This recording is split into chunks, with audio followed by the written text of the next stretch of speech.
Carly, did you say is the afternoon in person also, or is the afternoon virtual? The afternoon would be virtual as well. Yeah. Okay. I know, I think it says in person online and whenever you look at it, but we'll do it virtually.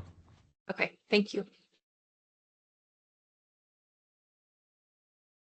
So just kind of some of the things that I'm trying to do is I've gotten a lot of questions about the district PD days, next week. I think it's next week, right? Yeah, next week on the 20th. A lot of people asking questions specifically about the 20th. So I'll just reiterate that the same rules apply. The only ones that you have to be at, I mean, you need to be at all of them, but the ones you have to be at are the ones that says you cannot miss on the invites. So these other ones you can miss if you have to be at your schools for their PD days. So no big deal. We'll just do the same thing. We'll record it and then send you all a quiz afterwards to fill out. And then we'll kind of go from there on those days. Those So quizzes are hard. well, I'm trying to, whenever I send these quizzes out, I am trying to align them with National Board Health and Wellness Coaching quiz answers. So I'm kind of using AI to help me develop it, but I'm using it in a way to try to make it look like board exam questions on there. So that way we can start gearing towards that as well. So even if you didn't take, or even if you were at it, you can still take that if you want to, just to kind of have a little practice, maybe even afterwards. Keep the link, whatever you need to do. The other question is, some of the requirements and those types of things. So the requirements are you have to attend those 3 main classes, like you cannot miss those, and you have to be evaluated. And the way that we're doing that is we're going to pair you all up, and then you all can meet on your own time, and then record that, and then submit it to us, and then we'll provide you your evaluation. The evaluation is required for the National Board of Health and Wellness Coaching. Whenever you actually submit your certificate, you also have to submit your evaluation, not the actual evaluation. I think it's just a date, but you have to have those 2 things. So that is the requirement for the actual certification. Now, if you do not want the certification, you can still get all the PD. Just to kind of reiterate that part, you'll still get the PD and those types of things. But you have, 2 years, I think is what we said, wasn't it, Todd? 2 years after you take the course that you can take the exam and still sit for that. I do recommend, though, that you take the exam within 6 months of finishing the course, because sometimes the national board changes the competencies, and so they change the exam. So you really want to take it as close to this as possible. That's right. It's a moving target right now with that exam. It's still growing. And if anybody knows anything about validating and testing and all that, it takes a long time to kind of get to that point. So it's validated, but they do it basically on each cycle of the exam, which is kind of unique. And hopefully that changes in the future at some point. So anyway, any questions about those pieces? So that's Superfly. Okay. Okay, well, I was going to also just show again real fast where everything is in Teams. And if you don't have access to Teams, and I realize our external folks are not having access, so I'll be trying to send links and the PowerPoints and everything ahead of time. But I just want to make sure that everybody knows inside of Teams, you all should have access to this health coaching course now. And then under Files, and then under Administration, we now have several books and resource guides to help you all. But also down here, you'll see the PSA. PSA stands for Practical Skills Assessment. Thank you. And this is what you'll be evaluated on. And whenever you open it up, this will be the feedback that you'll get. Whenever you're in those courses that you cannot miss, you're going to be doing coaching in that session, and you'll get feedback in that session as well. So you'll understand kind of how the process works, and then you'll also get a form like this as well.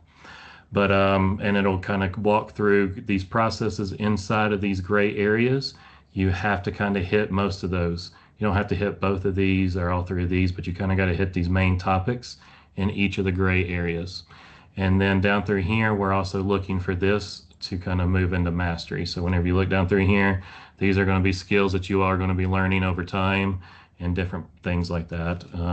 Probably already know a lot of these different skills, right? Like guides the conversation, manages time, things like that. But that is the kind of the process that we're looking at.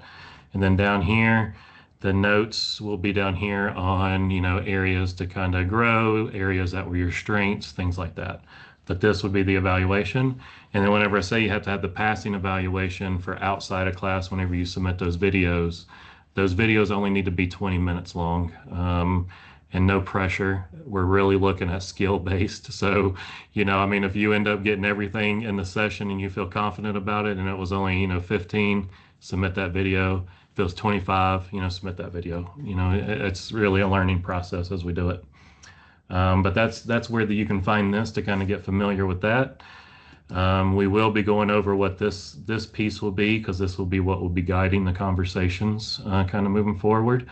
So we can kind of talk more about that as well, but just kind of getting familiar with it. And then you also have a link to the National Board Health and Wellness Coaching in here. So you'll be able to check that out too.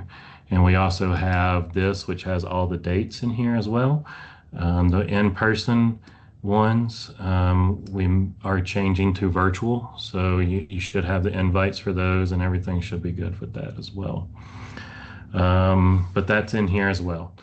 So, so that is, where was that? The health coaching certification flyer. So whenever you look at the flyer, you can see that. Any questions about that? And does anybody not have access to that either, you know, here or in SharePoint outside of the external people? I know you all don't. Perfect. Okay. Well, I just wanted to start there because I know there's a lot of questions around some of those pieces, and I just want to make sure we continuously are kind of covering that and going back to it. So, all right. Outside of that, I'll turn it over to you, Todd. All right. So one of the things you're going to find when we get a little more into coaching is a lot of coaching sessions are started with a grounding session or a mindful moment, we call it. So, you know, in order to role model that and start seeing, I mean, as you guys get into it, you can Google mindful moments and there's 1 or 2 minute things you can do, but I'm just going to invite everybody, you know, to take part in a little, call it a grounding exercise with me. And this one, you know, it's really used in coaching, you know, to help center both the coach and the client, to bring them into that present moment, because, you know, really we spend so much of our lives either worrying about the past or thinking about the future, and we don't live in the moment. And to be present in the moment during a coaching session is critical. So I'm going to go ahead and take us through a quick one. It shouldn't take us 1 or 2 minutes, but this comes from Heart Math, and it's just called a quick coherence technique. And the cool thing about this is we don't have to do anything special. I'm just going to invite you to, if you care to participate, it's always an invitation, but just breathe a little slower and a little deeper than you normally breathe. Maybe inhale for a count of 5, exhale for a count of 5. Or what other rhythm you find comfortable. Breathing slower and deeper than normal. I'm now going to invite you to picture your breath flowing into your chest, into your heart. As you're breathing slower and deeper with this heart-focused breath, seeing it flow into the chest, into the heart.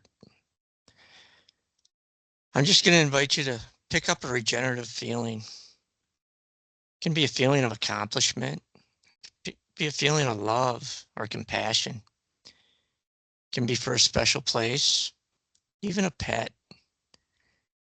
And now I just invite you to hold on to that feeling as you continue breathing slower and deeper than normal and seeing the breath flow into the chest, into the heart. Go ahead and just continue this heart-focused breathing, holding that regenerative feeling for a couple more iterations. And then by sight or sound, kind of let me know that you're back with me. And once we got a quorum, we'll go ahead and get started.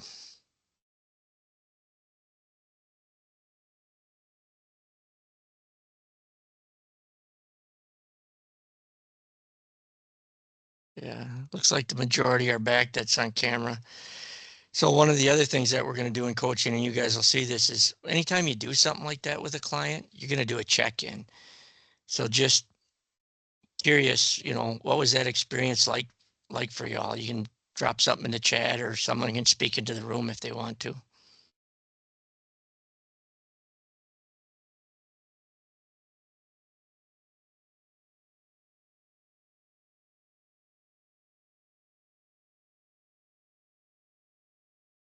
Christina says calming. Relaxed, cleared mind, relaxing. Yeah. And moment of calm, clarity, and focus. Yeah.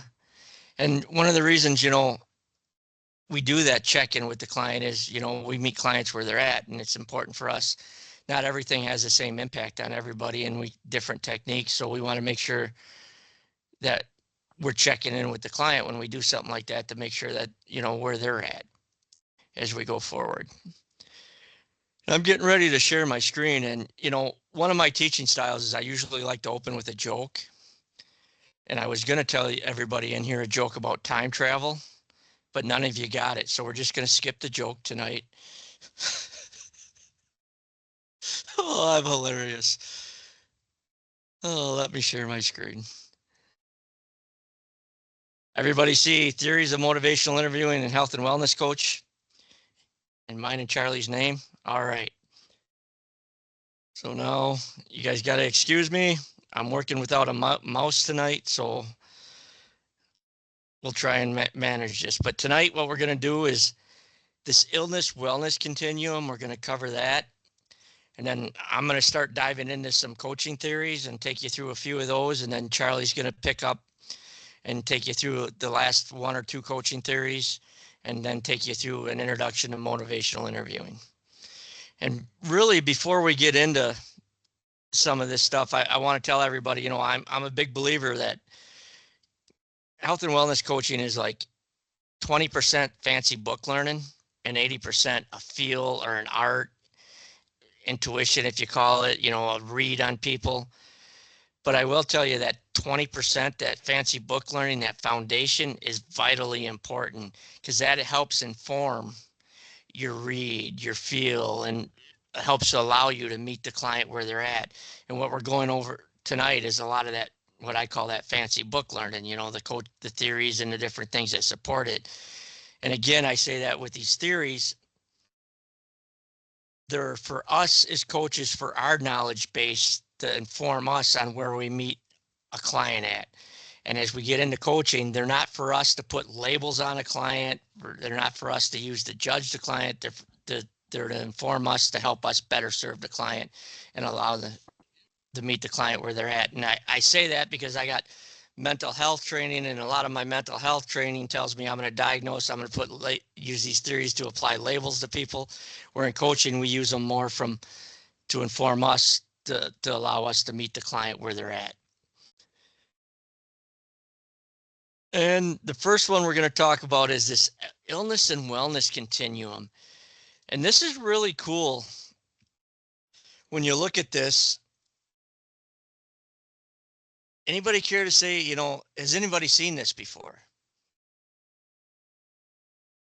As you look at this graph that's on, anything stand out to anybody?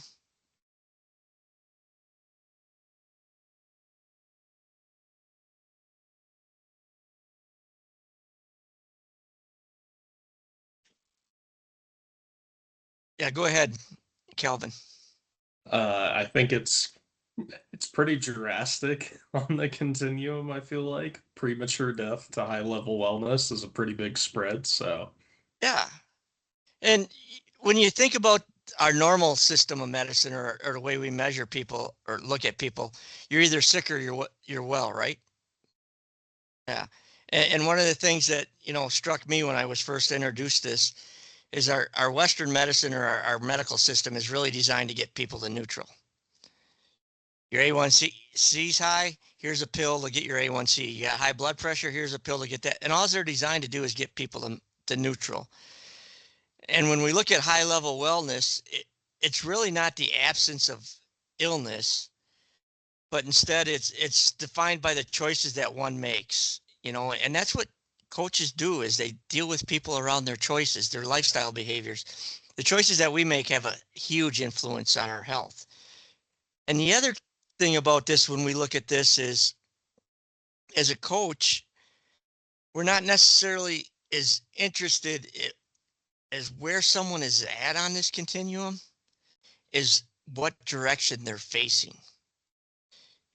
Someone can have that disability. They can be way down on one end. They could have a terminal diagnosis. But if they're pointed towards that high level wellness, towards living their richest and fullest lives, they can still have control and still make things and live the best life that they can live with that. And really, that's with coaching, we're really more interested in what direction they're facing. So if somebody could be facing towards that premature death and have the symptoms or something like that, and we work with people on that perspective shift and getting them back in the other direction and where they want to go. And we use that, through our coaching techniques and through various, assessment tools of figuring out where somebody's at. But the important thing I want everybody to really understand about this wellness continuum, as a coach, our perspective is, not necessarily where someone's at, not labeling them, not putting those diagnoses on them, but what direction they're facing. And as long as someone is facing in the right direction, we can get them there, and we can get them past. As a coach, I say we can get them there, but really it's them that are getting themselves there. We facilitate that, and they can go past that neutral point and live their fullest lives. And actually, if you look at this, that's some of the things, that awareness piece, that's one of the things that the coach really provides through our reflection and our opening and questioning, is that awareness, that self-awareness, and that's a big step towards that. Oh, here's some big words in here, adult learning theory. And it was really introduced by, that Malcolm Knowles, and they're a famous adult educator. And it describes, some of the science around it and helping adults learn. And the big thing here too is, as adults, we learn differently than we do as kids, because, I invite people all the time to put on what I call their toddler brain, or, where everything's new and different, and you're asking what's that, why, because toddlers just have this innate curiosity about them, whereas adults, a lot of our opinions and views of the world are already formed. So by having those, it kind of changes our learning style. And when adults learn, it's a little bit of a different situation, because adults want to be involved in that learning process. And when I say involved, they want to be involved in the planning for it, the evaluation of their instruction. They have thoughts, they have opinions on what's going on. An experience provides a basis for learning. And our experience includes our mistakes or, our missteps. But if you think about it, as we're going through some of this, everybody in here is an adult learner, and Charlie talked last time, about neural pathways and stuff like that. Whenever I'm saying something in here, whether it was the wellness continuum, this adult learning theory, everybody's brain is looking for that. Do I have anything similar in here that I can relate to this to help me grasp this? Then really what they're interested in, in learning subjects, that relevance, that impact on the learners, on your life, it matters. And I understand some people are in this, because they're getting some CEs for it. Some people are in this maybe because they really want to have an impact and have a different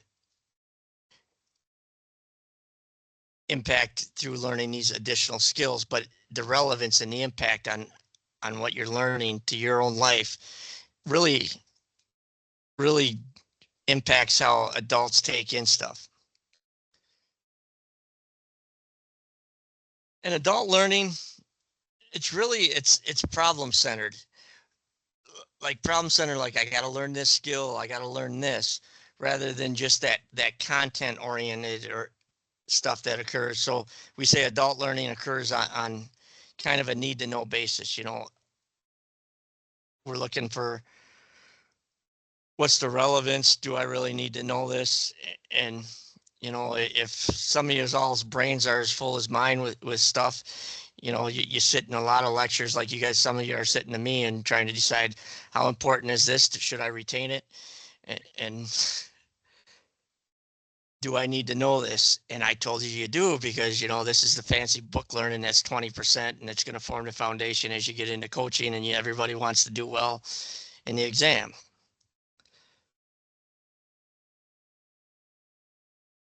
And then when we look at this, adult learners, you tend to be a little more autonomous and self-directed. As adult learners, we want to be free to direct ourselves and really involved in that learning process. So that's self-directed. We're goal-oriented. We're taking a class, adult learners, they're going to take a cooking class because they want to learn how to cook. Maybe some people they study a martial art because they want to learn a martial art. They're goal-oriented, that relevance-oriented. It's got to have meaning to you. And when we look at that, and that relates to coaching, and we'll get into that in a little bit, but, relevance oriented. The big thing for me that stands out is it's got to align with our values and what's important to us, what matters to us. And then we're more likely to really get into the learning around it. And it's got to be somewhat practical and experience oriented. Every one of us has a wealth of knowledge and experience. You're not around on this earth for 20, 22 years. Well, when I was 22, I thought I knew everything, but now that I'm a little older, I realize I didn't know half of what I thought I did, but you think you know stuff. And we got previous education experiences to fall back on.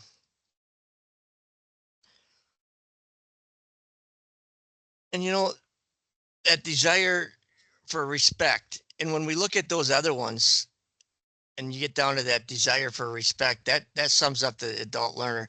They do have that past experience. They do have a wealth of knowledge.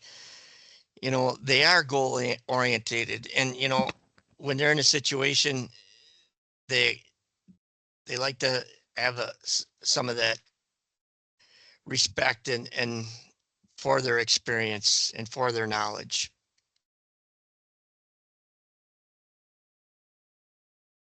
And I'm just going to throw it out to the group. Understanding this adult learning style, how do you think we can leverage that when we're meeting our clients, we're approaching our clients? And this is for those of you that want to work with adults as coaches, maybe children, it's a little different, but for this theory, how do we leverage this when we're coaching clients?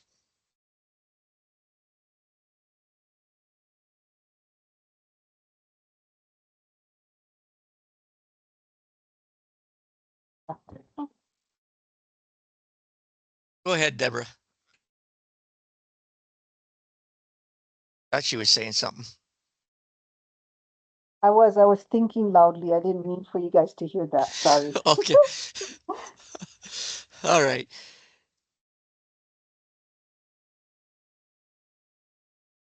So when we look at that, coaching is about behavioral change, inciting people to make behavioral change, and understanding that adults are self-directed, goal-oriented. It's got to be relevant, allows us to meet them where they're at, allows us to empower them to guide their own process as they go through it.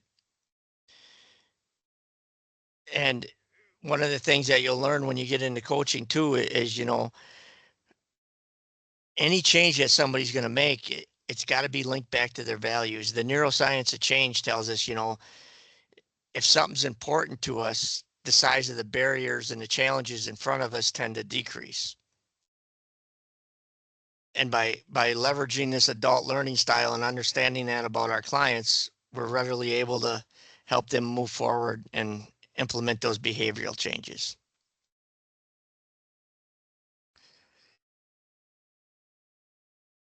And when we're looking at that, we want to structure our coaching program to integrate the core principles of those adult learning. And the real critical factors are motivation, because as I said, as motivation increases, barriers decrease. Self-efficacy. They can do it. We really want to look at that. And then when we talk about situational factors, we got to understand, we're dealing with people here that are living lives. And, Mike Tyson back in like 92 said, everybody's got a plan till they get punched in the face, and life will damn sure punch you in the face. So that situational factors that can come up when we're dealing with them to help people adjust and move on. All right.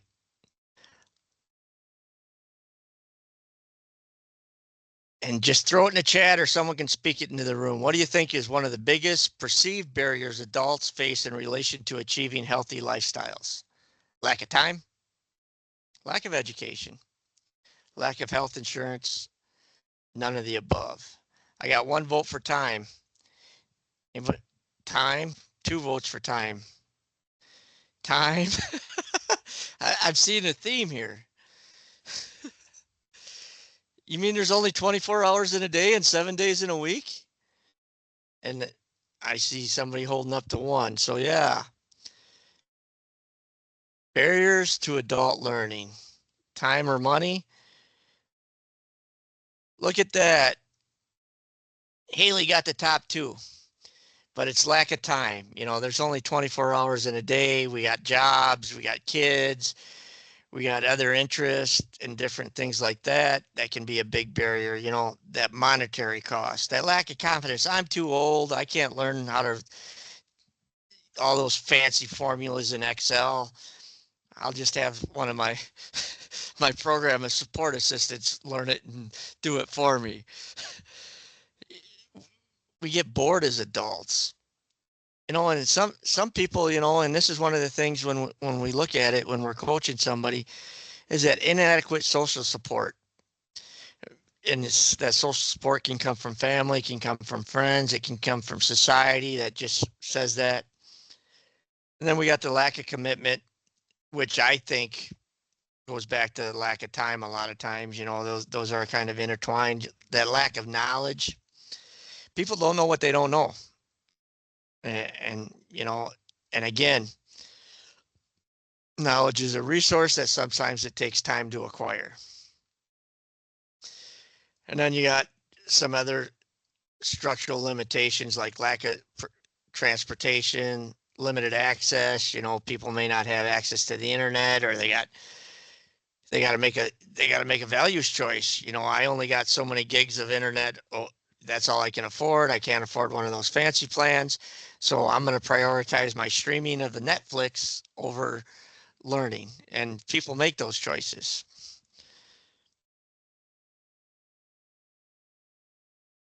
But when we're coaching adult learners, and we're always going to meet our clients with respect, and we're going to respect because their journey is their journey, and you know, their background is their background. We're going to respect their knowledge. And really in coaching, and you guys will get into this when we get in and we set up the coaching, but one of the first things we're going to do is we're going to identify their motivators. And we do that by helping them identify their values, helping them identify their vision for their best possible selves. And you guys will see that these theories are the foundation to what we're going to get into. And you know what? We're going to acknowledge barriers. It's not like it was, you know, because things are real and those barriers are real. And by acknowledging them and affirming and validating them with our client, we can also help create workarounds, contingency plans, and different things like that. And it says on the slide, we're going to support small change. Actually, we're going to celebrate small change, not in a yay, cheering kind of way, but by really identifying the strengths and focusing on what went well instead of what didn't go well. You know, if someone comes back and their goal was to go to the gym 4 days that week, and they're gonna say something like, I only made it to the gym twice. And you're gonna reflect back, you made it to the gym twice, because we're gonna accentuate the positive instead of. And then the other thing we do is create those incremental goals. And you guys will get into this when you get in coaching. We're going to set this, what we call a long-term goal. Generally, it's 3 to 6 months. It can be more or less, but then we backwards plan. What are you going to do in the next 5 days or the next 2 days to get you to where you want to be in 6 months? And we're going through all that and we're linking it back. That's really coaching adult learners. You know, that's really I just applied the coaching process to all these little bullets that they have on here on how we coach those adult learners. Anybody have any questions so far? Any questions around adult learning? Sorry, I don't have a question, but I actually have a comment. Yep. But I just put nuts in my mouth. But as teachers, like special education teachers, we do this with our kids all the time. Working through their IEPs, finding what motivates that child, and finding their barriers. Maybe they need a fidget, maybe they need, a break throughout the day or things like that. So I just love this because I feel like we do this already. It's like been practiced over and over and over, you know? And Danielle, I'm going to go back to experience oriented. And you're an adult learner sitting in this class. This is all new or teaching you coaching, but you're able to go back into your little bank of experience, see where you've done something close. And really that's a powerful perspective to have that, you're able to build on as you get into your coaching and realize that this ain't so different. I've done stuff like this.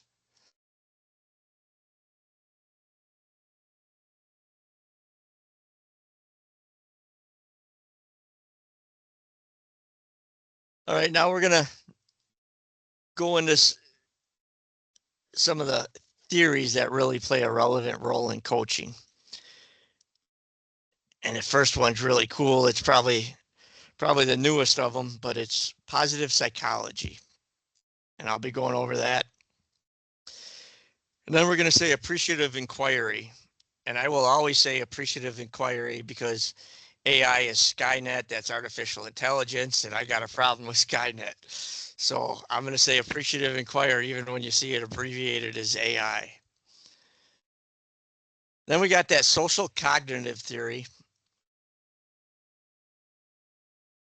And then self-determination theory. Then you got the patient activation and engagement models.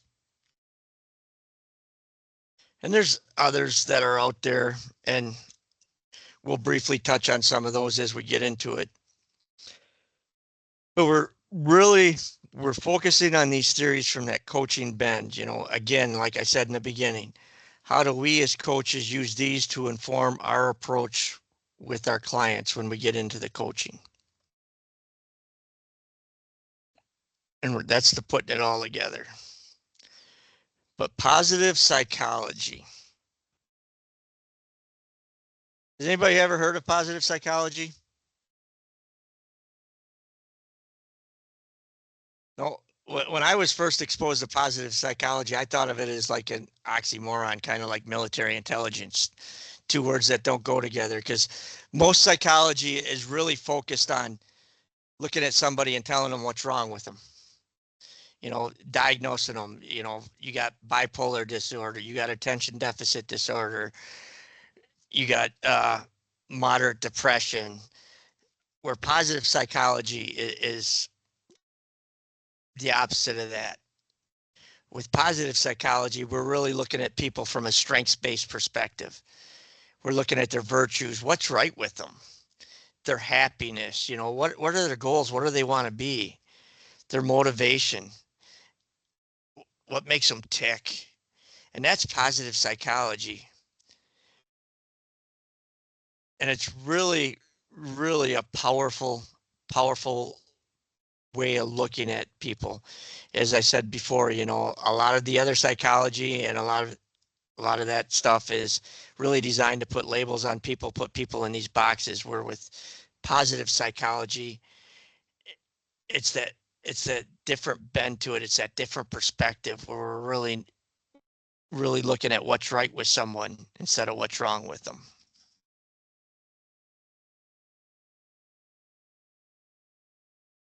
And this is a great book, that Coaching Psychology Manual by Moore, Jackson, and Moore. But my cord got caught in my bracelet. But when we talk about positive psychology, it's demonstrated the values of the positive resources in improving one's creativity, open-mindedness, strategic thinking, resiliency, connection, and health. And when we think about it, you know, and you guys have experience around this, everything, and Charlie talked about it in the last one when we talked about bias and stuff. That negativity bias is ingrained in us. It is. You know, anybody ever heard the expression, you're your own worst critic? You know, we beat ourselves up all the time. And when we do that, we're looking at what we did wrong. Where did I screw up? Where did I make this mistake? Where with positive psychology, you know, we're flipping it. We're flipping that perspective into what went well. Where is something I can build on and help move forward. And positive psychology is a little deeper than that. It's not a critique or anything like that, but we're looking at cultivating meaning and emphasizing those strengths and really reaffirming that self-worth. And, you know, it's that different perspective. And I keep using that word because, and I break stuff down in a manner that works in my brain, and maybe it helps some other people understand, but I use the analogy, you know, got a glass, holds 12 ounces. I put 6 ounces of water in it. Some people are going to look at that glass and say it's half full, and some people are going to look at that glass and say it's half empty. And I'll say both of them are right. So the reality is both of those people are right. But when I talk about perspective, our perspective informs our reality. So if I look at the glass and say it's half empty, and Danielle looks at the glass and says it's half full, we're both right. We're both right, but we got two different realities.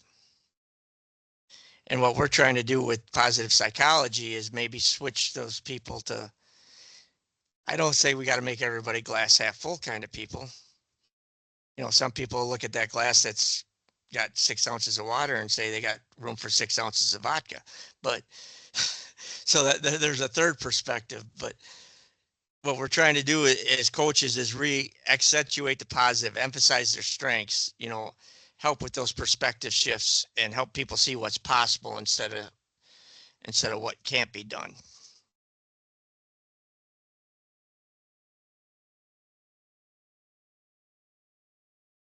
you know, and then we're going to talk about this, you know, it's positive psychology. It's a scientific approach to studying human thoughts, feelings, and behaviors with a focus on their strengths instead of their weakness, with a focus on what's right instead of what's wrong. Building a good life instead of repairing the bad. That's huge. Let that sink in. Building a good life instead of repairing what's bad. Because sometimes, you know, with positive psychology, we don't necessarily have to fix what's wrong. Because everything in life impacts other areas of life. And I use this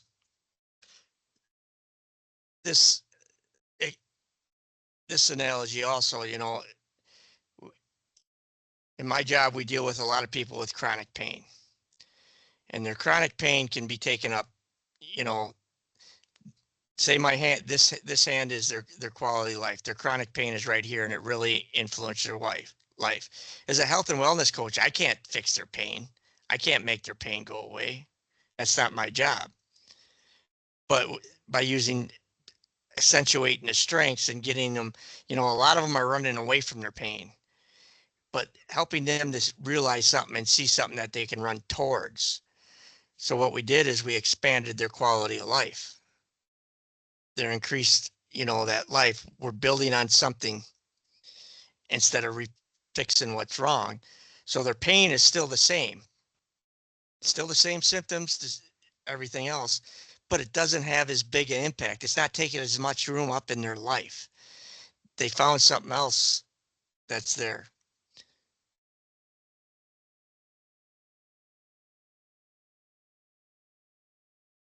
And, you know, and that's the other cool thing about it is it helps the average people move up to great instead of focusing solely on moving those who are struggling to normal. Again, we go back to the wellness continuum. We're not focused on getting somebody to neutral. A client can come, they want health and wellness coaching, and you look at them and you think they're living the high life and everything's good, but they want to make some little changes and they're going to move up and get to that next level. And we're there for them as well. Any questions? Sometimes I ramble. If you guys at any time have any questions, just let me know and I'll try and go back over it with you. But I'm really working on connecting these really to the coaching as you get into it. And as coaches, you know, we generate positivity. That's what we're in the positivity business as coaches. We're strength-based, focusing on what they can do instead of what they can't do. And those are things that are needed for that successful change. And the coach, you know, they're going to help them identify what makes them flourish. And here's the top 10 positive emotions, you know, inspiration. And that's really linking, you know, our health back to that higher purpose. You know, you ask people, you know, what do you want your health for? And you're going to get different answers depending on what they are, you know. And people at different points in their lives are going to give you different answers on what they want their health for. You know, when I was young in my 20s and in the service, you asked me what I want my health for. I wanted my health so I could score 300 on my PT test and continue to move on, and that I could keep up and I wouldn't let my brothers in arms down. Now I'm a little older and I got grandkids. You ask me what I want my health for, and I want to be around and still be able to get down on the floor and keep up to them. And, you know, when they ask me to carry them, be able to do that. So things change as we age, but connecting your health to your higher purpose is critical at any age. And that hope, creating that vision of a future. And as coaches, we do that through different ways. Charlie will talk about motivational interviewing. We got open-ended questions. We can get people. I like the question, you know, paint me a picture. If you're living your best, richest, fullest life, paint me a picture of what that looks like. And that creates that vision in our minds of what it is. And then pride, finding strengths and talents and helping. So many people don't know what they're capable of and what they've actually accomplished in their life because we're our own worst critics, but helping them identify that. Interest. We learned in adult learning theory, it's got to be something we're interested in. It's got to be engaging, not anxiety producing for us. And love is really, that's just trust and connection. And it can be love for someone. It could be a love of learning, but it's a passion. It's finding something that helps them awe. And some people, that awe factor, identifying those role models. I want to be like Mike, having something to shoot for can help. Being able to laugh at oneself. I must be the healthiest person in the world because I laugh at myself all the time. And then just joy and happiness, finding joy in the simple things, or helping people find the joy in what they do, because so often if you ask people, that got those hectic schedules, they got families they take care of and stuff like that, and the mundane seems mundane, but connecting that back to something that's important to them, like their family, and maybe people start to find joy in making sure that they're able to take care of their family. Then gratitude is that's a huge emotion that really, there's a lot of stuff, if people can be thankful for something, it just changes the whole chemistry within the mind. And serenity, that's the end result, that stress reduction. And notice how they say stress reduction, not stress elimination, because I don't think you'll ever get rid of all stress.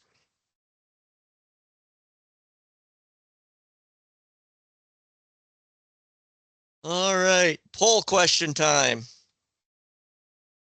Which of the following is not one of the three pillars of positive psychology? Just saying who's paying attention. Positive traits, development, experiences, or institutions. Which one of them is not? Let's just get a couple answers into the chat. Development. And all right. And what is not? Positive development is not one of the positive psychologies. And that was a trick question because we didn't tell you what the three pillars were, because that's coming up on the next slide. But positive psychology, we're examining what helps people thrive and flourish, not what's wrong with them, what's right. It nurtures those strengths, bringing out the best in people. The three main pillars are that positive experience,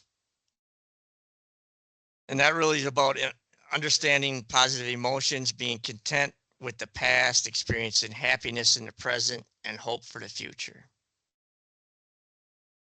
Content with the past, happy in the moment, and having hope for the future.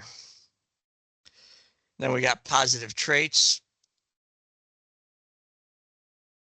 And we really look at these by examining strengths such as courage, compassion, determination, resiliency. And people are a lot more resilient than they give themselves credit for.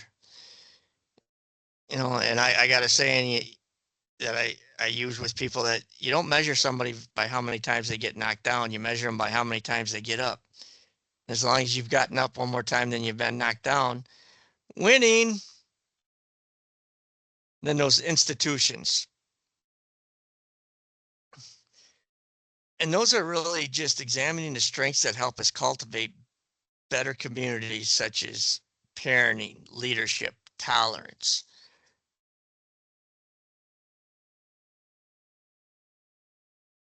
And then we're going to give you a couple examples around positive psychology. And using reflections. Reflections, Charlie will talk about it in motivational interviewing, but reflections is going to be one of the most powerful tools that you're going to have in coaching. But an example, John, you have a knack for seeing the big picture even when it's not yet clear to others. That's the reflection part. You know, John just had something in the coach reflect. You got a knack for seeing the big picture. And then you follow that up with an open-ended question. How can you use this strength in your current situation? You know, the reflection highlighted a strength that somebody had. And then we're empowering the client and bringing self-awareness by asking them that open-ended question. How can they apply it? We're letting them figure things out.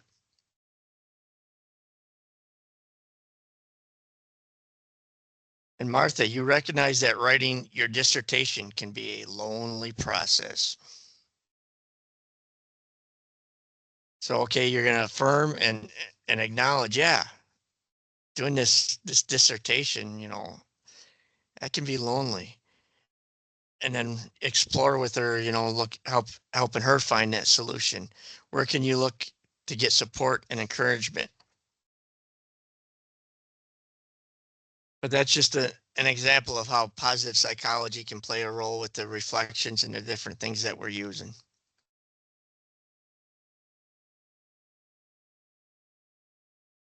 And then PERMA model describes the foundation for well-being and flourishing, how to be happy all the time, happy, happy, joy, joy, decreasing negative thoughts, or how to deal with difficult people. Anybody got a guess?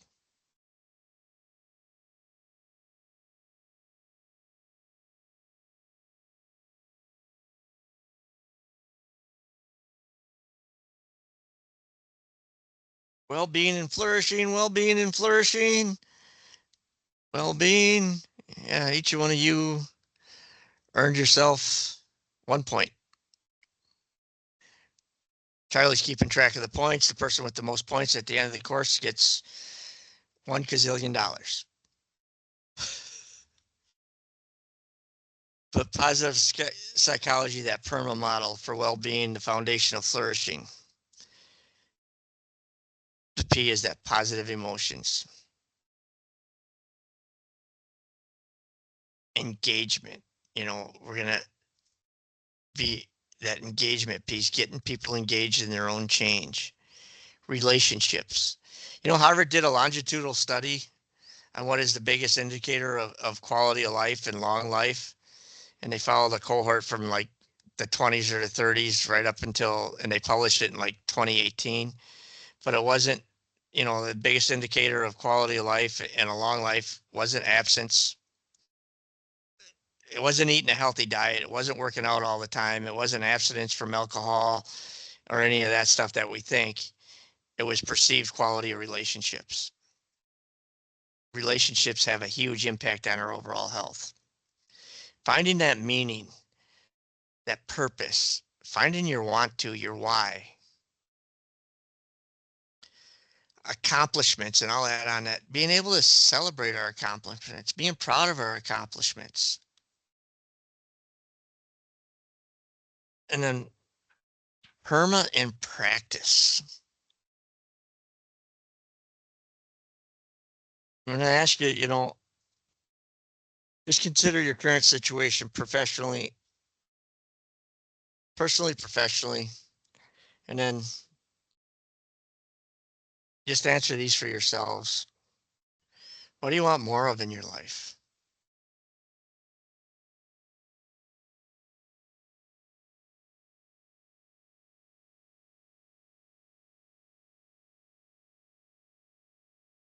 When do you feel you're at your best?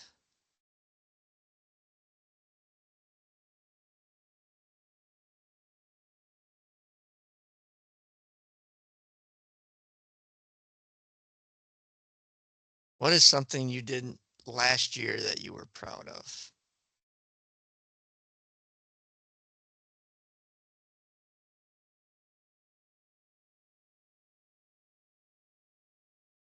I'm going to ask anybody willing to share their answer to the last one? What is something you did in the last year you were proud of?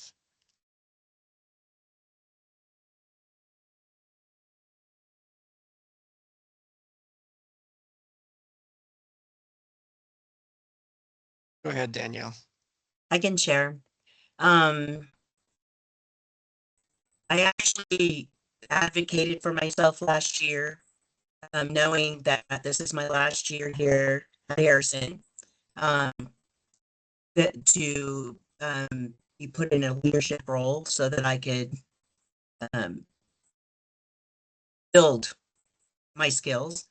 And it actually worked out for me, you know, because sometimes you go and you ask for a raise, you ask for this, and you're like, okay, in due time. But the people I've been working with, you know, gave me that shot and gave me that chance, and it's been a good experience. Yeah. You saw something that you wanted and you stood up for yourself. And I'm guessing in an articulate manner, and you made sense because you got what you asked for. Yeah. How'd that make you feel?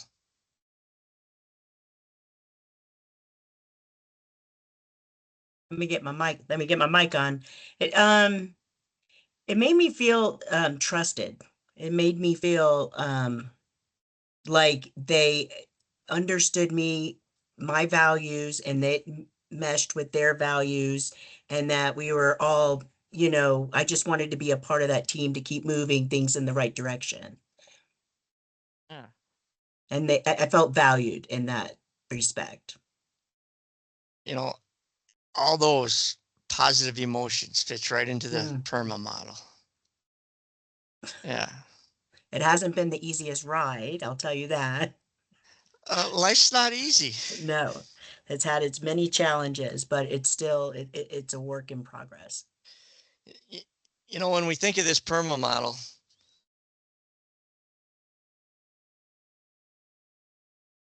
can you guys think of any other questions? Just get a couple questions that you guys think you may ask the client to help them connect back to that PERMA model.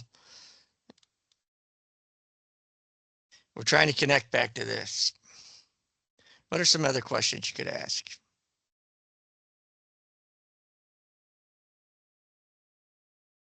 Dawn. I think you could ask, did you find any meaningful relationships while you were pursuing that? Yeah. Did you find any meaningful relationships? And, you know, another good question along those lines is, you know, where do you go for support? Who's your support? There's another one. Anybody else? How do you think we get our clients to explore meaning? What's a good question around meaning?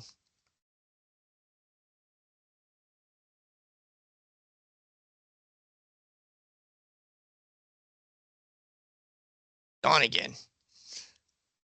I didn't raise my hand, I just had my finger on the mic. But I Oh, would say it feels like you found some purpose and some enjoyment in finding some purpose. How do you yeah. feel about that? Yeah, helping them identify their purpose, you know, and, you know, even just a reflection, you know, you sound accomplished is great with that.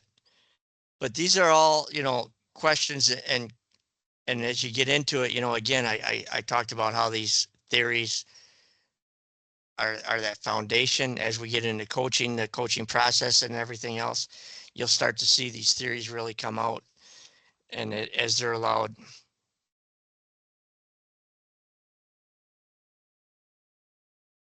As we move our clients towards behavioral change.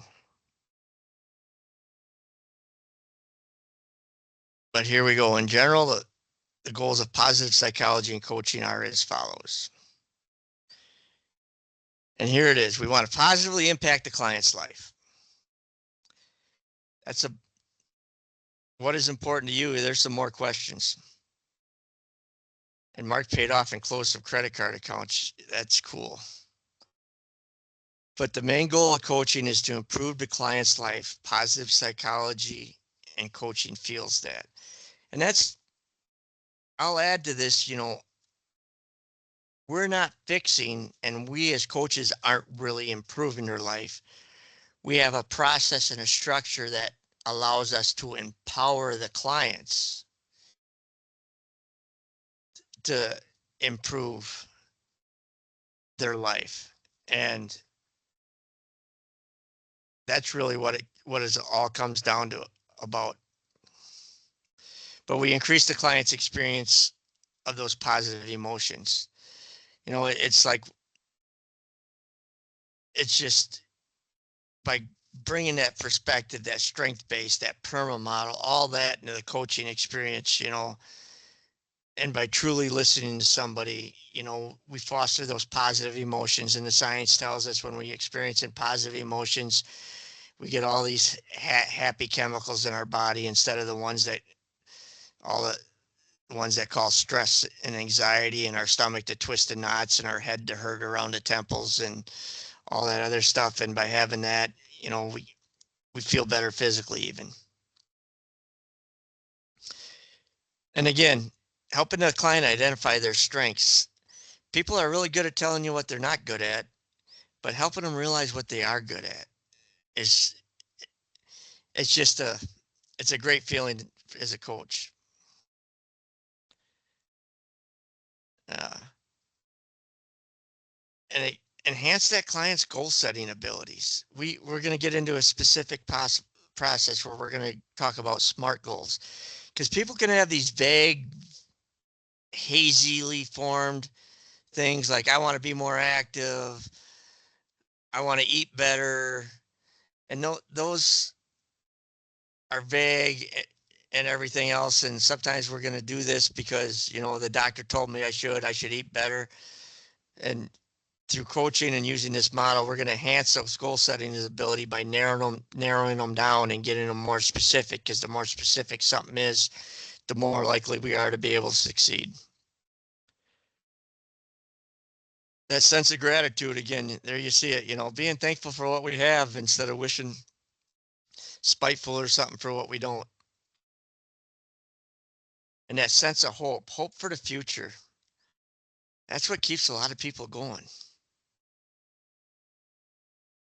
And that sense of happiness and well-being, you know, by focusing on the present, where we're at now, you know, just being in the moment and being happy where we're at, maybe not satisfied, because maybe we want to improve and get better in certain areas and build on our strengths, but having that happiness where we're at. And again, it comes down, those relationships are utterly important. Helping those clients maintain those healthy, positive relationships with others is hugely important. Any questions around positive psychology? It's really, I'm not supposed to say this, but it's my favorite theory as it relates to coaching. It's just interwoven throughout, and it's there, and it has that strength-based approach. Instead of trying to put those labels on, it looks at what's possible instead of what's wrong. It really helps. It's one of the theories that I really use to help inform my approach with clients. And that optimistic outlook.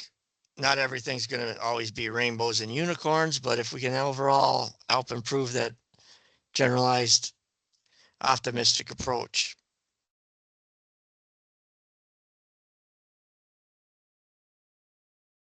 And learn to relish in the good. Learn to realize when something goes right, again, instead of when something goes wrong.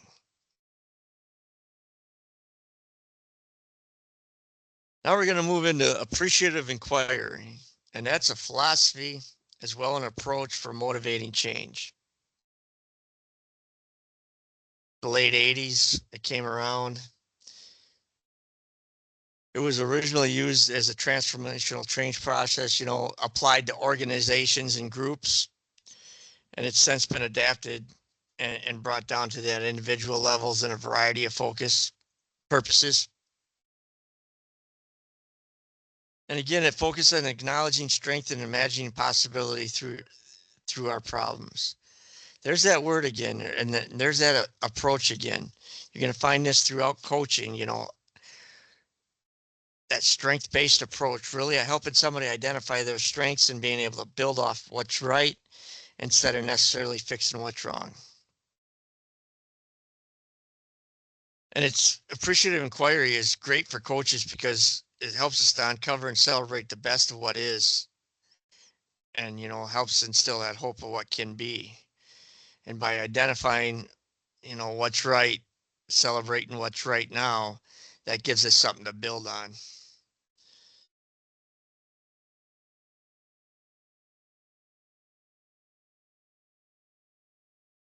All right.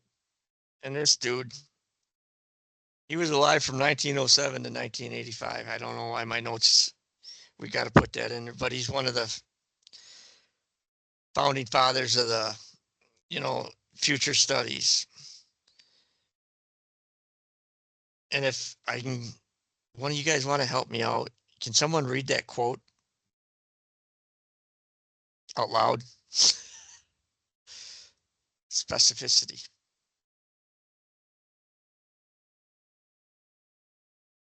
Once he became conscious of creating images of the future, he became a participant in the process of creating the future.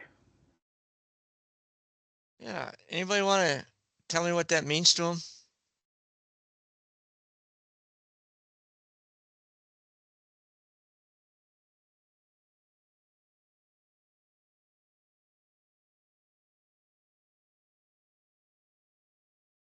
No? Is that like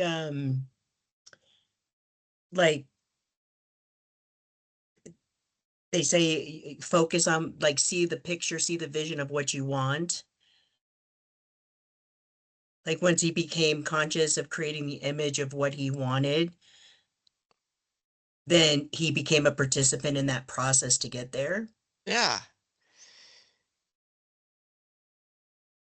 You got to kind of know where you're going before you can get there. You got to have that vision. And, that's one of the things we do as coaches. And we can call it planting seeds and different things like that, but it's really visualizing, seeing what we want, and it's more than that. It's visualizing, seeing what we want, identifying that it's important to us, where we become a participant in the process of creating. Once we become motivated, that's the intrinsic motivation that we're looking for. Once we got that vision and we're motivated to achieve it, we're going to take steps to achieve it. And that's one of the things that coaches do with people, is they get them to paint that vision, paint that picture of their future, of what they want in their life. And it really boils down to helping somebody find their want to or their why.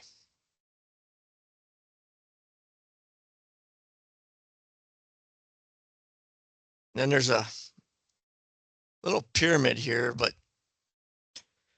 when we talk about these principles of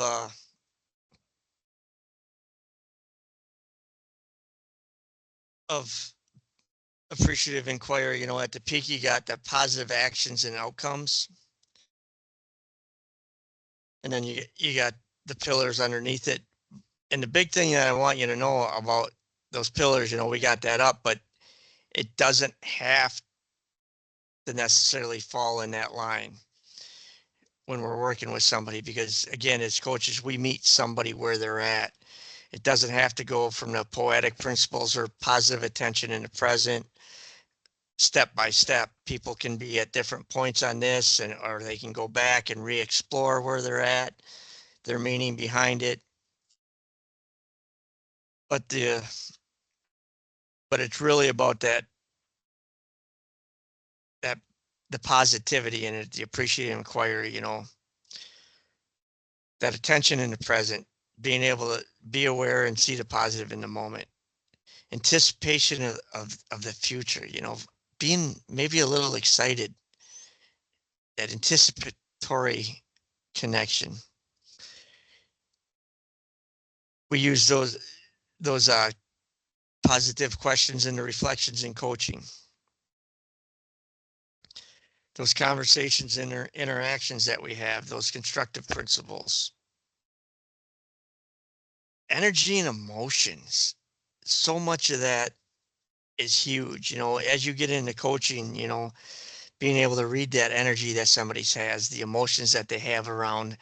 And when we build on all that, we're going to get those positive actions, and positive actions get us positive outcomes. And here we're going to talk about appreciative inquiry, but so much of our world, and a lot of us fall into this, the fix it mentality. You know, maybe some of us, you know, Danielle shared she's in a leadership position, and maybe some of us are in leadership positions, or even when we're dealing with the students and stuff like that. But we're going to analyze the problem. We're going to provide answers. You know, a lot of times in our minds, we assign blame. We're going to offer a solution, get a solution we're going to fix with an expert, maybe send them out, refer somebody to somebody else. But, you know, and that's boom, boom, boom. That's the problem solving approach. But appreciative inquiry, you know, we're going to really appreciate what's going well. When we analyze, we usually look for what's gone wrong. We're going to provide answers, not provide answers. We're going to lead with questions. We're going to use some of that inquiry to figure it out, to help assign things. And in appreciative inquiry, we own it and we collaborate. All right, it is what it is. Where do we go from here? And then, you know, we're not necessarily looking to fix, as we are envisioning what can be, what's possible. And then rather than, you know, get out that, we're going to leverage what's positive and move on and and keep moving forward. And then when we're talking about appreciative inquiry in coaching, we really want to create that rapport, build that connection, you know, that coach-client connection, that rapport, that trust is critical for coaching to be successful. We're going to ask open-ended questions. You know, whenever possible, you know, we want to stay away from the closed-ended questions. Use those open-ended questions. And the simple fact is they require more words to answer. And when people got to use more words, they're thinking, so they're being more self-reflective and they're really getting into it. But we want to use those open-ended questions. And I'm going to say note potential challenges. Not only do we note the potential challenges, but we acknowledge and we affirm that challenges are real. It's the real deal.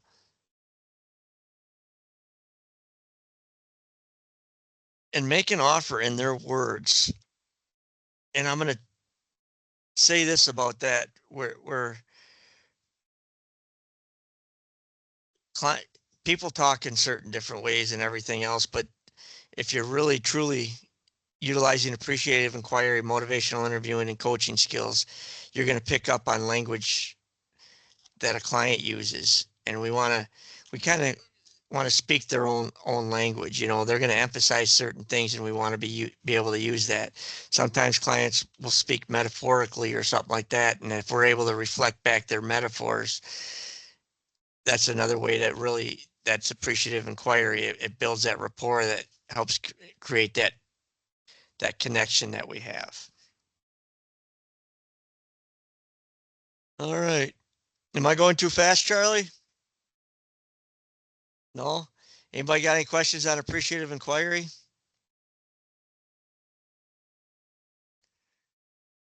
And again, it's one of those foundational things. And like I said at the beginning, you know, this 20% fancy book learning, if you got a grasp on this, it'll help inform you and really help you understand why we're showing certain things when we get into the coaching. Social cognitive theory. I don't know why they call it social think theory. Doesn't cognitive mean think? be a little easier. They got to add a couple extra syllables in there, but when we talk about social cognitive theory, it's really an interaction of all these different things, and see how these arrows go every which way, because it's personal factors interacting with behaviors, environment interacting with personal behaviors, and in turn interacting with behaviors.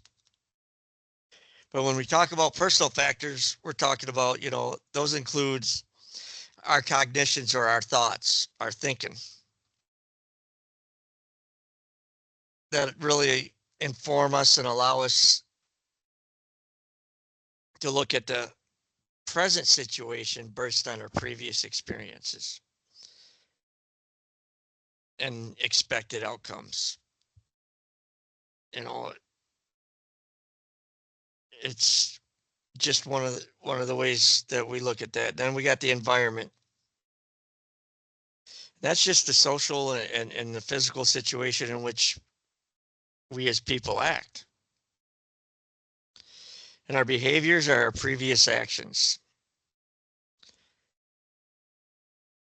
And all this is kind of influenced by our own self-efficacy, just our own beliefs and what the outcomes are going to be, our own outcome expectations, what we think we can do. And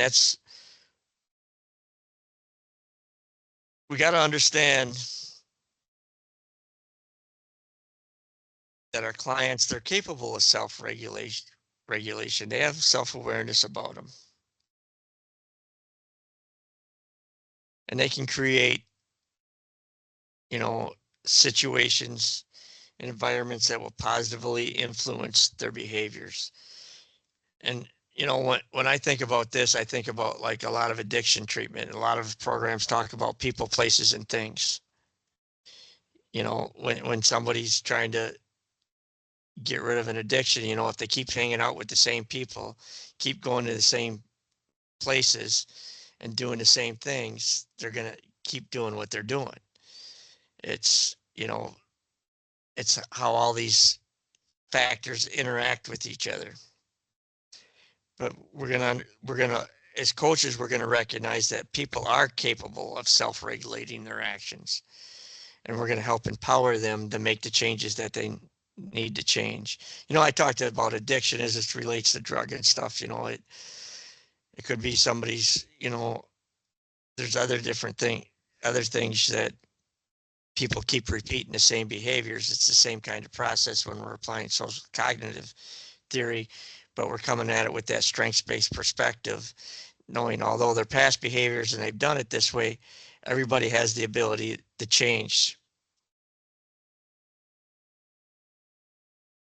And that everybody is an active participant in either changing their behaviors or maintaining their behaviors. And can someone read this one for me while I get a drink?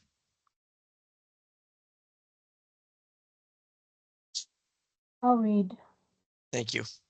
Social cognitive theory explores the importance of observation, imitation, and modeling on one's perceived self-efficacy.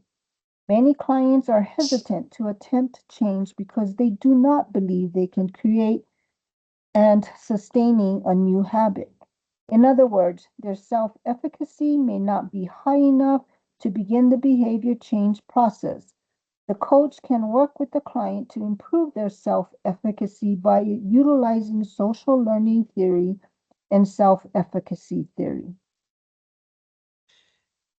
Yeah, and we go back to that wellness continuum, and I talked about, as a coach, we're more concerned with what direction someone's facing than where they're at on it.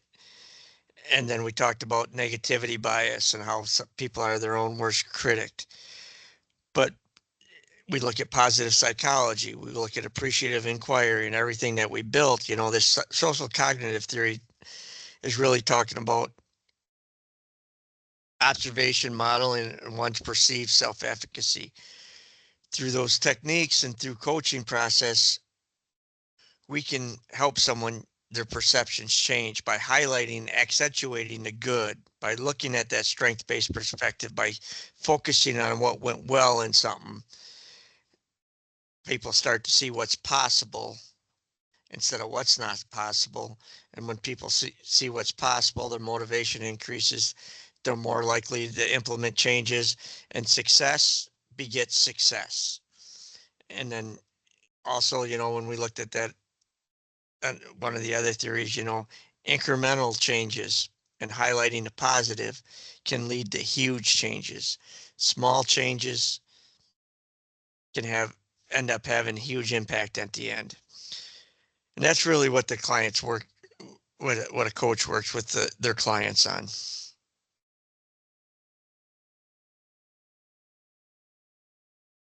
And you know, cognitive theory suggests that all health behaviors are goal-driven through anticipation of outcomes. And really, that's true. You know, I read an article, a research study, you know, that, you know, to really change your body composition, they said you got to spend an hour a day in the gym at least 6 days a week. So, you know, and for 6 months, you got to do that to really start to notice changes. So I did that every day for 6 months straight. I went to the gym, I sat on the couch, I played on my phone, and after 6 months, I didn't see any changes. I forgot to read the whole article where you actually got to do something when you're in the gym. But no, that those behaviors are goal driven through anticipation of outcomes. People start working out because they want to get thinner, they want to build muscle. You know, people start eating better. And it's that anticipation of the outcomes. But there coexists that interaction between personal factors and the environment and the behavior. And oftentimes, you know, one of the things too, that we're an instant gratification society. So if we're not starting to, we don't think we see the results we want, the anticipated results quick enough, that's where behaviors slack off. That's why coaching, understanding this, is we're building on success. We're celebrating those small wins and focusing on those strengths to help keep people going.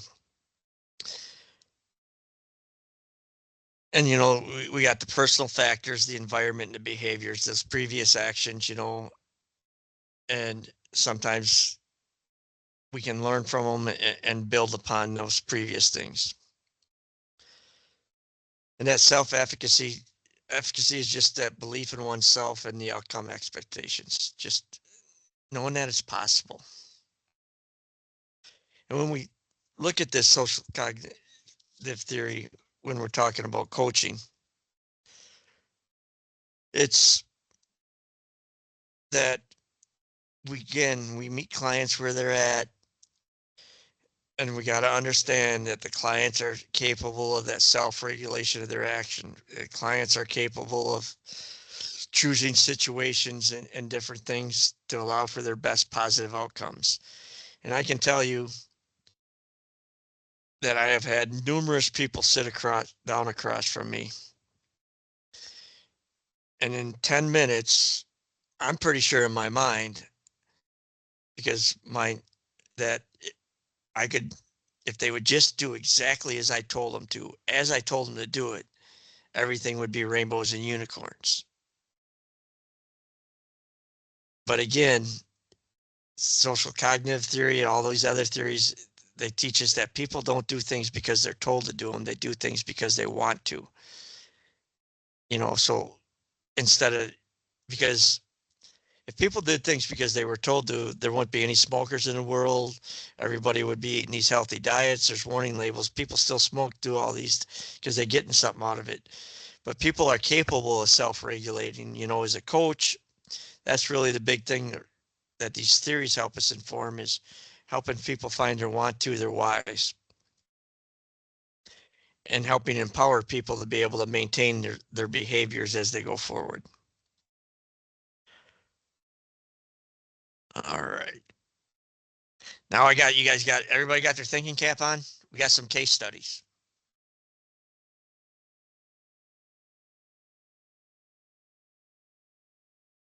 Stupid mouse pad. Consider the following. Carlos wants to eat healthier and be more active. He and his coworkers eat together every day in the lunchroom and usually get fast food 2 or 3 times a week. They spend their lunch breaks eating and talking. Now here's the questions. What is important to consider when facilitating Carlos and coming up with a plan for eating healthier and being more active? When we read that case study, what do you guys notice in there? You know, as a coach, we want to meet the client where they're at. What's important to consider? His environment and his routine that he already has with his coworkers. Yeah, his environment, his routine that he has with his coworkers.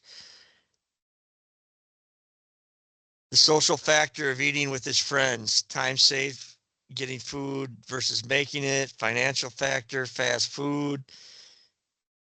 And by fast food, can someone be successful? And then I think Jamie answered the second question, help him realize he needs to eat his lunch somewhere else. And I'm going to ask, you know, does he have to eat his lunch somewhere else? You know, in that theory, we're talking about the client's able to self-regulate himself. We got to really explore with the client, you know, because that socialization piece is important to him. You know, he values his coworkers, he values his relationships. But, you know, we explore that. Can he still get the socialization if maybe he brings a healthier food with him? Can he elicit some of his support network, some of his coworkers in support of that? You know, maybe they can all eat healthier and cut down. You know, it's all those factors are playing in. We got the client's ability to self-regulate. We got those, you know, those environmental factors. It'd be awesome if he and his coworkers could make a plan and work together with the same goal. And maybe not everybody has the same goal, but they can all be a support group for each other in some ways and different things like that. But all that, you know, when we look at social cognitive theory, you know, all those factors are behaviors, environment, and his own experiences are playing into it. But as a coach, you'd really explore it, and it really comes down to you're going to explore with Kyle and with Carlos, and he's going to decide what's really important to him. And then, you know, because he's an expert on himself, and you're going to be able to work with him and help move him forward. Quiz time.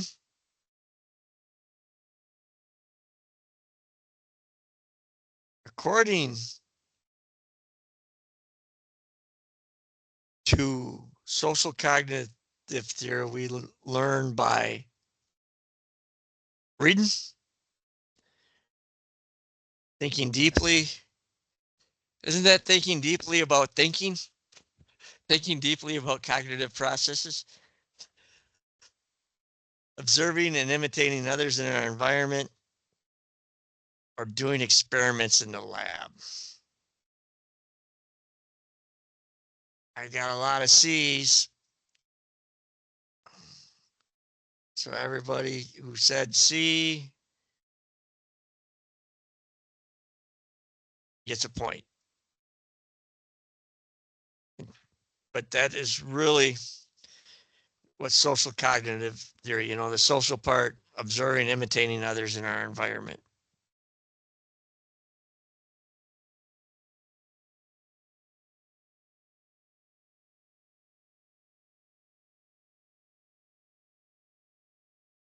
But in social cognitive theory,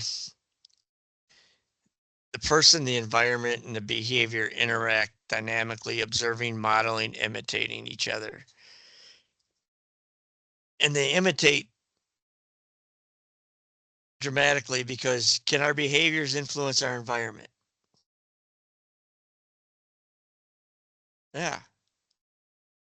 You know, if I have a,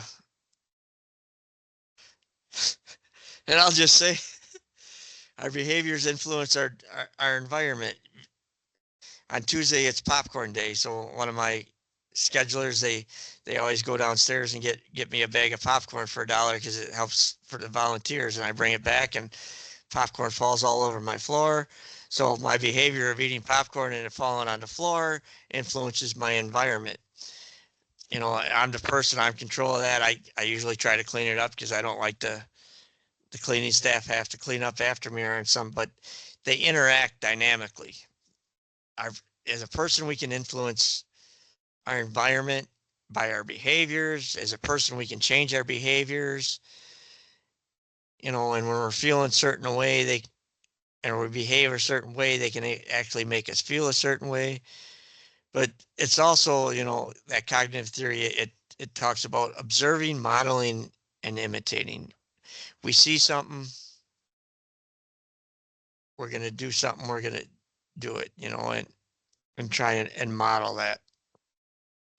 And that social cognitive theory, my experience in the military tells me that it's very valid because, you know, the environment, our behaviors, and the person and people trying to fit into their environment can change their behaviors. It's there, but it's one of those things that as a coach, we're really able to apply this to help us meet the client where they're at, understanding how those interactions. Consider the following. Hey, didn't we just do this?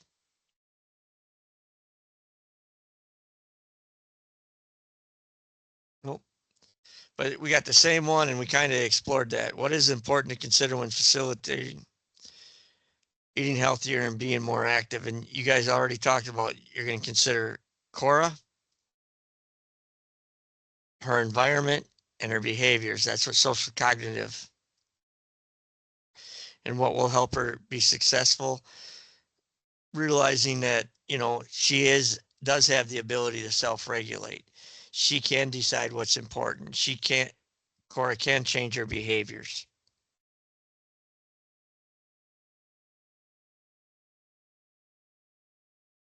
Oops. All right. Social cognitive theory, question 2. Self-efficacy is defined as what?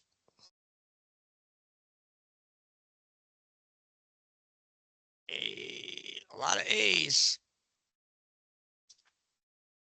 Were you guys reading ahead? But we nailed it. One's belief in their abilities to successfully complete tasks. You know, in our self-efficacy is a lot of time informed by our past experiences and whether we've had success in areas before and stuff. But as coaches, we can help build that self-efficacy again through the use of our approach with the client.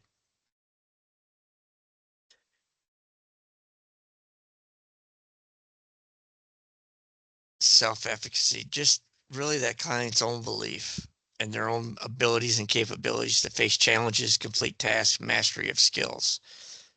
And again, it's so important to understand, you know, as coaches, that's why we take that strength-based approach with them and why we look at what went right instead of what went wrong. We're trying to build on that self-efficacy for someone, help increase their belief, boost their confidence, build it up to help set them up for success for their behavioral change.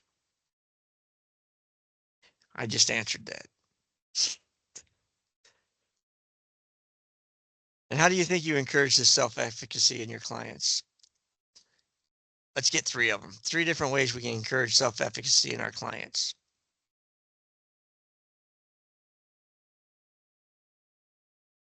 Can challenge false beliefs that they have about themselves. Yeah, challenge false beliefs that they have about themselves. What else?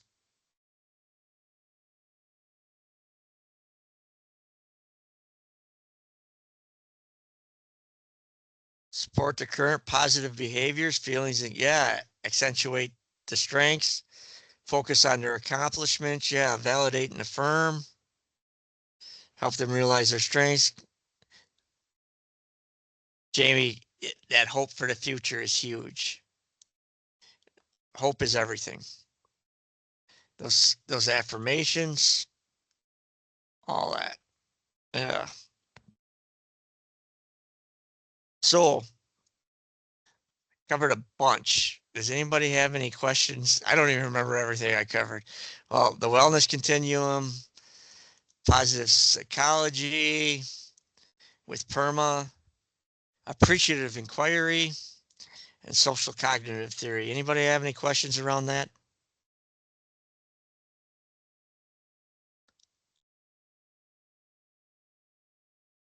Well, if not, you think 10 minutes, Charlie? I was gonna say, yeah, let's be back. Maybe 6:05 be back. So All right. 5 minutes after. And then we'll pick back up.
Anybody watch Super Bowl?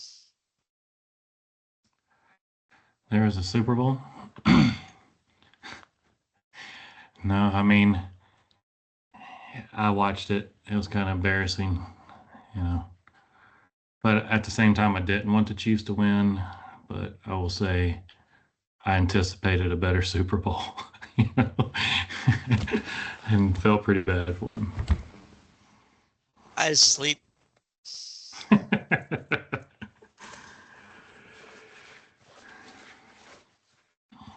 All right. Well, I see some people have jumped on. I know we're still probably a little bit early, but maybe we'll go ahead and get going. So for the rest of the evening, we're going to do self-determination theory and then break into motivational interviewing. We may or may not do the breakout activity. I don't know yet. I'll kind of look at time. I don't want to keep, you know, everybody too late. So we'll kind of make that determination as we kind of go. But we're going to jump right in. I'll also add, and I don't know if we iterated this enough, is these theories, each one could literally be on the exam. So that's the reason why we're going over them. That's the reason why we've added them on here. We just didn't pick these willy-nilly. These are ones that the National Board recommends and kind of has in their documentation. So that's the reason why we chose these. And the questions that you kind of see on here could literally be questions that would be on the exam. I would say they'll probably be a little bit harder than what we've put on here, but it could literally be something along the lines of some of the questions that we've had of what would you use for this particular theory for, where would this person, and then give a case scenario, what theory would most resemble this particular scenario. So it does happen in the exam, and that's the reason why we're going over it. I just wanted to add that because I know sometimes going over theories can be a little bit dry. And I would say there's another module that we'll end up teaching, and it'll be more about the health metrics. And it's all talking about biometric data, and it's pretty dry as well. So I just wanted to throw that out there. We're not just talking theory after theory after theory to you for just sake. It really is aligned with the National Board, and if you choose to take that exam, these theories will definitely be on that exam. In social determination theory and positive psychology, in my opinion, would probably be the two that would stand out in the exam, and some of that content. And in here with self-determination theory, this one again is another huge one, but also whenever you think about the things that go into self-determination theory, they kind of identify these three things that you need to really feel like you have the ability to have self-determination. And one of these is autonomy. All right. I feel like we all know that. Like if we have more autonomy in the choices that we get to make, then we're going to have more self-determination, but we'll also have more self-insight. We'll be more prone to kind of grow with this and have this kind of professional and psychological growth that's associated with it and really be able to move into it. And the same thing with relatedness, right? We keep talking about we have to relate these types of mindsets to intrinsic motivation. And it has to relate to us in some way. It has to be relatable and feeling kind of connected to the others that we're kind of around. And then also competence, right? So whenever we think about competence, and this is really just feeling effective in the things that we do. And I'm sure we could probably have a round of hands of how many people have worked a job that they did not feel competent or effective in, right? And then it felt like the agency may not have even supported that growth so that you could move into a certain direction. So then you just kind of feel, you know, not right and not at ease because you don't have that self-determination and that ability to have that competence and effectiveness. But really, whenever we look at these modules, we also have to think about the intrinsic versus extrinsic motivation. And whenever we think about intrinsic, a lot of that is almost kind of self-explanatory sometimes. It's what is intrinsically motivating us. But the extrinsic motivators can also be there as well, right? Whenever we talk about employment, we may be in the school system because we really want to be in the school system, or we may be in the school systems because they have a good schedule that fits our family life, right? And then that's more important than actually the job itself sometimes. And we kind of have to think about that, right? What is those extrinsic motivators? And then also, how does that turn into an intrinsic, right? And then also, we can see with our kids sometimes, extrinsic motivators kind of stand out, especially if they've been caught vaping, or they have a probation officer or a caseworker or something along those lines. There may be that extrinsic motivator that is kind of out there as well.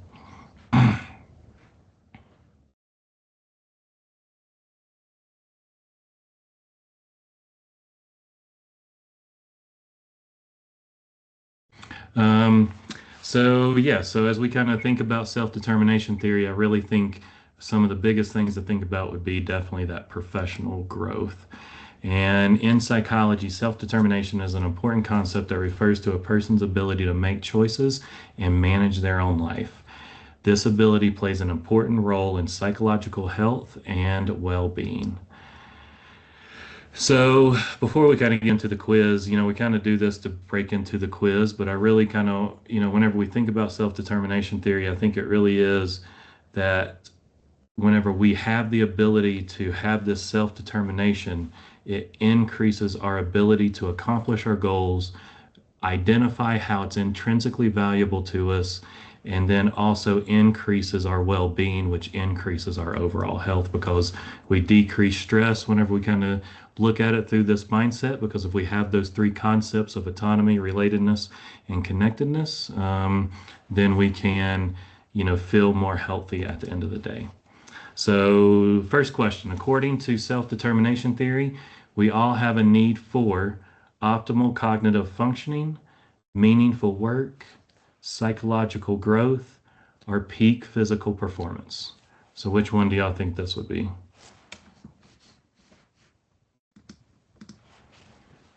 C. Yeah. Yeah, maybe whenever I actually send the PowerPoints, I might take out the answers, so, we can't look ahead. No, that's really good. I mean, it could be it. And yeah, and, another thing is it could be more than one answer sometimes. And I think that's important for us to kind of look at whenever we look at the exam, is sometimes you can almost rule out 50% of the questions, but sometimes there's those two that are there. And it's kind of important to pick the one that is more like it. And for this one, it would most certainly be C, which would be the psychological growth. So whenever you're looking at those exam questions, you can almost narrow it down that we didn't talk about this and we didn't talk about this. So which one would it be out of these two? And sometimes it's just picking the one that's more right? And then in this case, it was the psychological growth. So self-determination theory, we are wired to grow and change, right? That psychological growth is just innate and inside of us. We want it and we need it.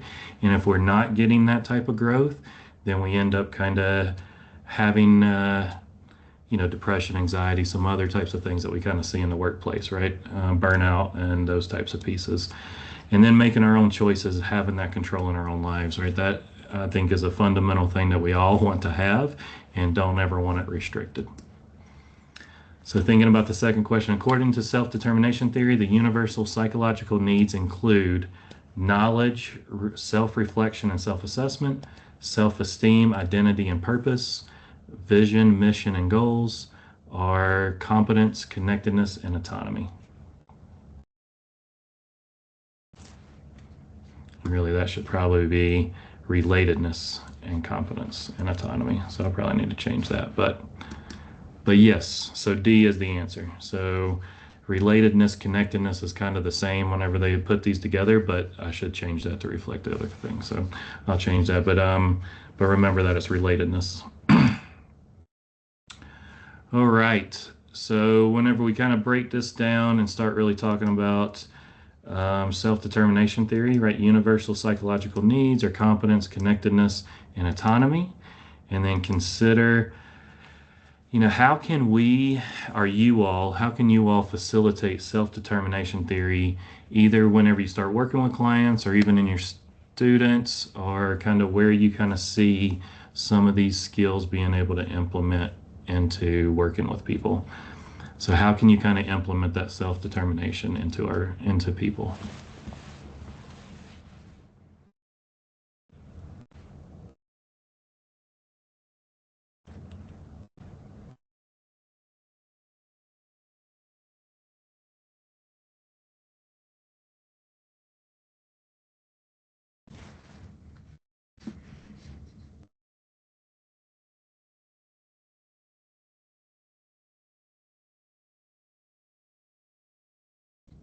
focus on the client's current positive attributes. That's right. That's one way to definitely do it, and definitely allowing the client to take the lead too, right? Because another thing is they have to be able to see that. What is going well in their life? That's right. Kind of focusing on that positive piece, offering choices, right? Back to that autonomy. And then identifying motivators and values. Absolutely. Kind of connecting to that intrinsic motivation, helping the clients see the positives in their life. Absolutely. Right. We have to think about that competence, right? The relatedness and connectedness, and then given that autonomy. And you all are hitting that, right? Build on goals and guide them to identify motivation. That's right. That is absolutely right. And then whenever you think about that, what role does intrinsic motivation play in identifying those things and moving towards that? How do you see that intrinsic motivation playing a role in that piece?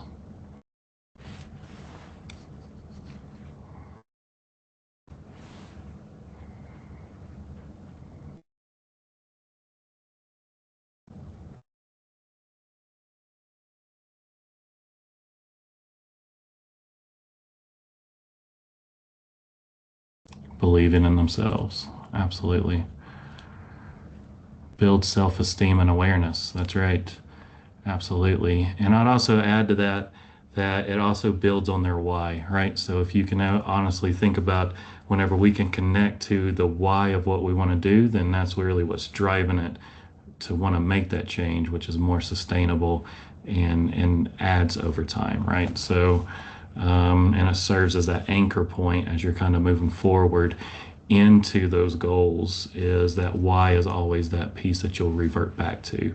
And I'll say the number one thing, we may have said this already, but I don't know, is health coaching is now showing equivalent outcomes to evidence-based psychotherapy.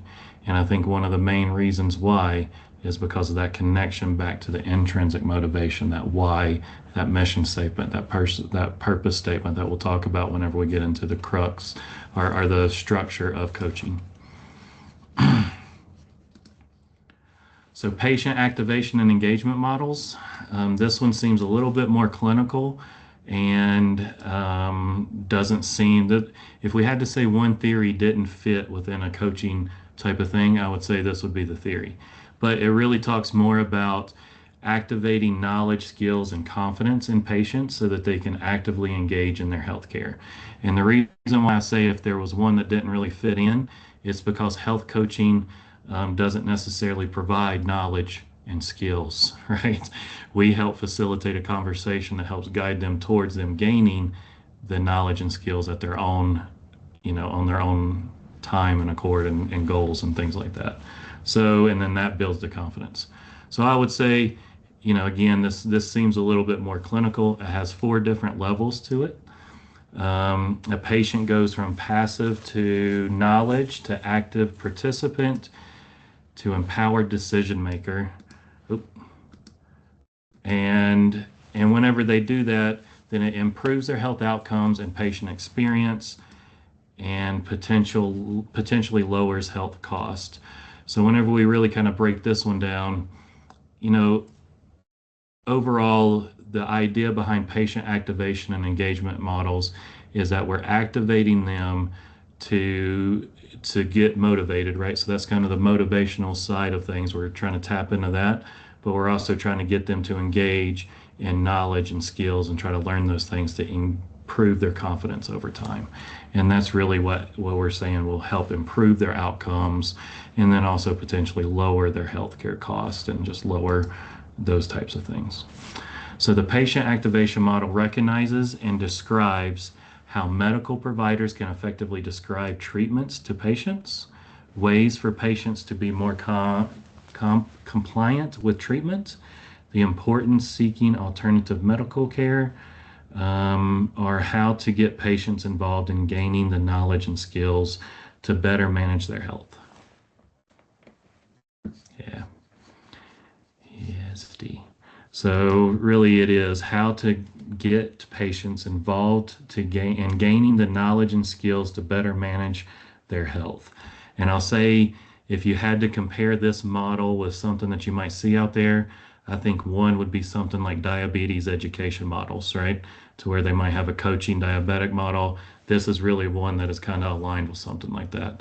Trying to think of another one, maybe a weight management group or something along those lines. And a lot of times, I think these are kind of associated with like insurance companies, right? That you might, if you had something come up on one of your screenings that they have, and then they might recommend that you see a health coach to go through something like this. This would probably fit more of one of those style models. Yeah, go ahead, Todd. On mute. I'm just going to say that there's some hybrid stuff out there too. I mean, to where coaches partner with other providers, such as the diabetes educator in a group setting, and the diabetes educator will present 15, 20 minutes of education around something. And then the coach will do some focused coaching around that topic to really help empower. It's where this model fits in coaching, I think.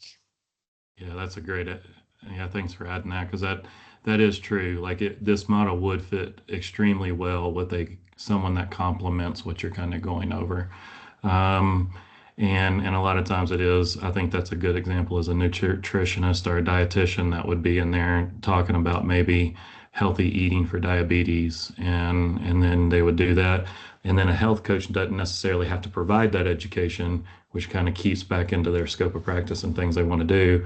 But now they're just talking about goals and reflecting and doing all those other coaching skills in that session, and potentially coming up with goals that they want to, but kind of geared towards the beginning conversation, right? Which is good. Okay. Let's see. The benefits of patient activation include all of the following except increased knowledge and skills for the patient, a strict treatment plan that requires complete compliance, lower healthcare cost, improved patient experience. Yeah. I mean, I feel like anytime you're taking the exam and it takes some type of strict model of adherence to something, I would say that's probably not, one that would be one of them. Okay, so strengths theory. Hopefully everybody's heard of strengths theory. You'll see strengths theory inside of this, but you'll also see it really kind of wrapped into self-determination theory a lot of times and kind of looped into other ones.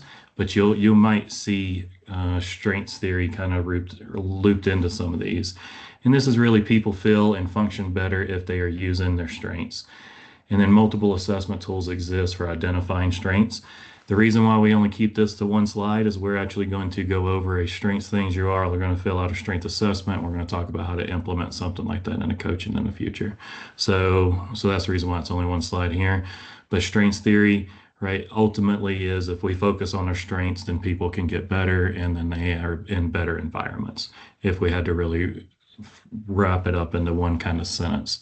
And it's pretty much out there in a lot of different, I'm sure, models. I'm sure that there's some teaching models that are rooted in strength theory, and then probably a lot of counseling and things like that as well. The health belief model. Now this one is pretty much just suggests that we engage in health behaviors, but we have so many different factors that kind of go along with our influence and likelihood if we're going to engage in that health behavior.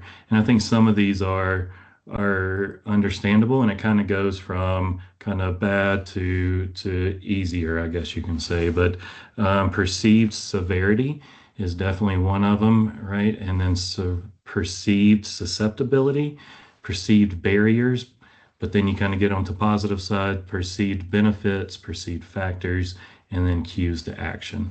So all of those kind of go into the likelihood if you're going to engage in that activity or not.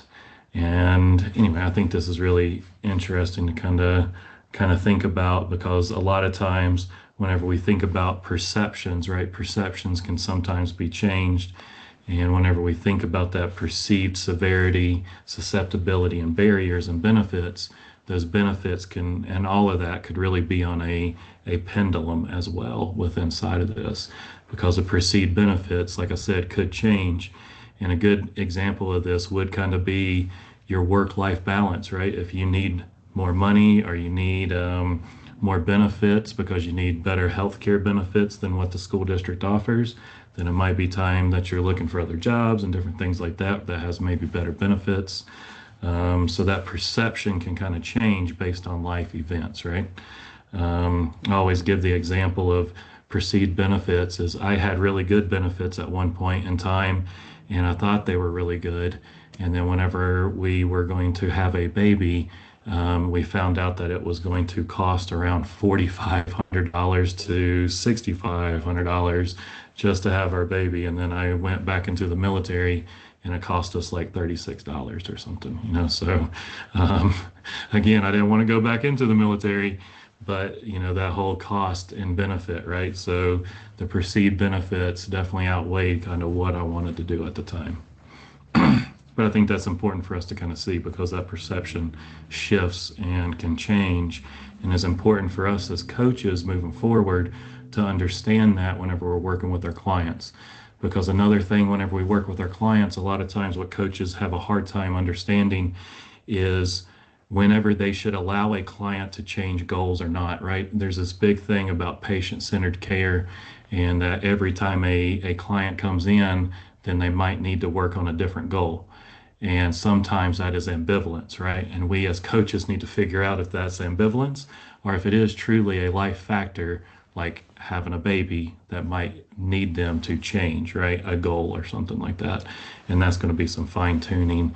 And again, we'll talk about in the future, but I think that's another thing where this can also fall into place whenever you think about how to apply theory.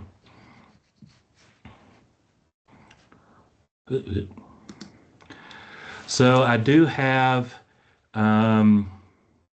some case studies, and I'm trying to look at the time now. So we have roughly 45 minutes.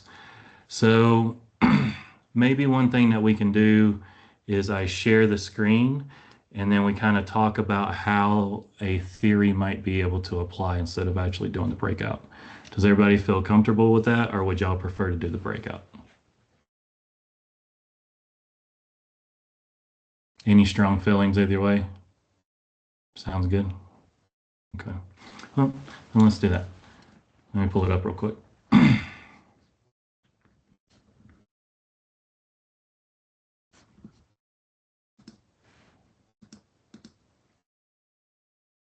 we go. Okay.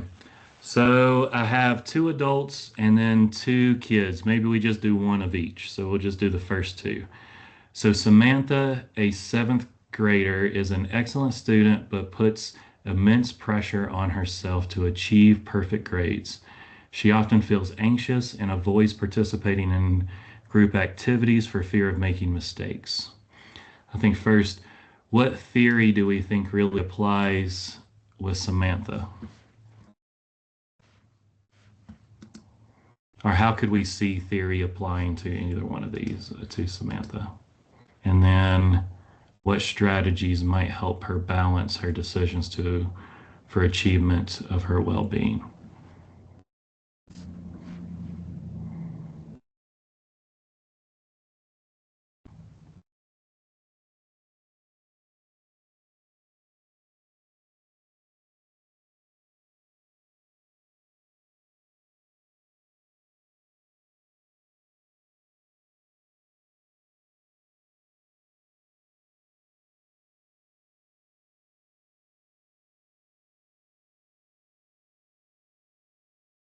This is all the theories too, not just the ones Charlie went over, but the ones I talked about too. Yeah, absolutely.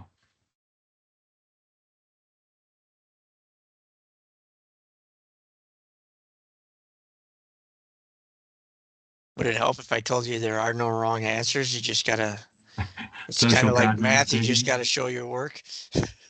Right? It's math. Yeah, social cognitive theory. Absolutely. You know, I think social cognitive theory could definitely play a role here of definitely the you know, definitely playing a role in her thought process in group activities and things like that, right? And it's the internal pressure that she's putting on herself. Yeah, worried about others. And self-esteem and refining social skills would be key. Absolutely. And I feel like you all probably do, and maybe even see things like this on a regular basis in the schools. And I definitely think those are great ways to kind of help, would be kind of thinking about self-esteem and refining social skills for sure. All right. Well, now let's move on to Miss Patel. So Miss Patel is transitioning to a new teaching role in a different grade level. She's excited about the opportunity, but also anxious about adapting her teaching methods for her younger students. She worries about how to meet their needs effectively and whether she can build the same rapport she had with her older students. So kind of what theories and what strategies would we want to work with Miss Patel? Still watching. I think positive psychology would be the one that I would use. And talking about scaffolding and her strengths with being able to reach different students and different ages and how it's all similar. That's right. Absolutely. Be able just to kind of combine all of that, right? And kind of show her that. And absolutely. Let's see, encouraging an optimistic outlook. Think about what could go right. That's right. Kind of focus on some of those strengths, right? Versus what could go wrong. Absolutely. Kind of build on those strengths like Don was saying. And yes, Don, and self-determination theory. So a couple self-determination theories here. And I think self-determination theory could definitely help as well, you know, provide some I was trying to think of it, but competence, right? Kind of building some of that competence up and doing that and focusing on some of those strengths, I think could definitely apply here as well. And yeah, that she can do this, right? It's pretty similar, right? As you kind of move forward for sure. She could ask her students for feedback along the way. That's right, kind of get some of those feedback loops as well, most certainly. All right. Well, thank you all for that. So let's kind of move into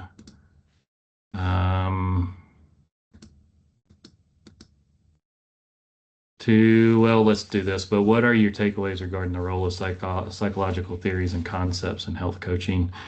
You know, here, you know, all the theories that we did, and the main thing that I feel like you all should take away from the theories is how does it apply to you as a coach and your interactions with people as you kind of move forward? And that may look different and change over time, and what theories you lean on. You know, I can only talk about my experience really as a social worker too, is a lot of times whenever I started working in the field, you know, my theories kind of changed, and now I tell people I'm more of an eclectic type of therapist, that I kind of pull from so many different types of theories. That's another reason why the national board goes over so many theories, right? Just like anything else. But, you know, is there any questions about theories that you all have before we kind of move into motivational interviewing?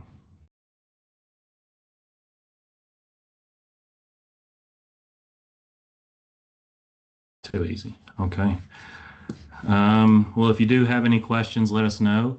If you're studying for the exam, you know, I'm thinking about having the coaching course stay open, so that way you all are not coaching course, but the team. So that way we can kind of use that as a place that we might be able to drop questions in, things like that.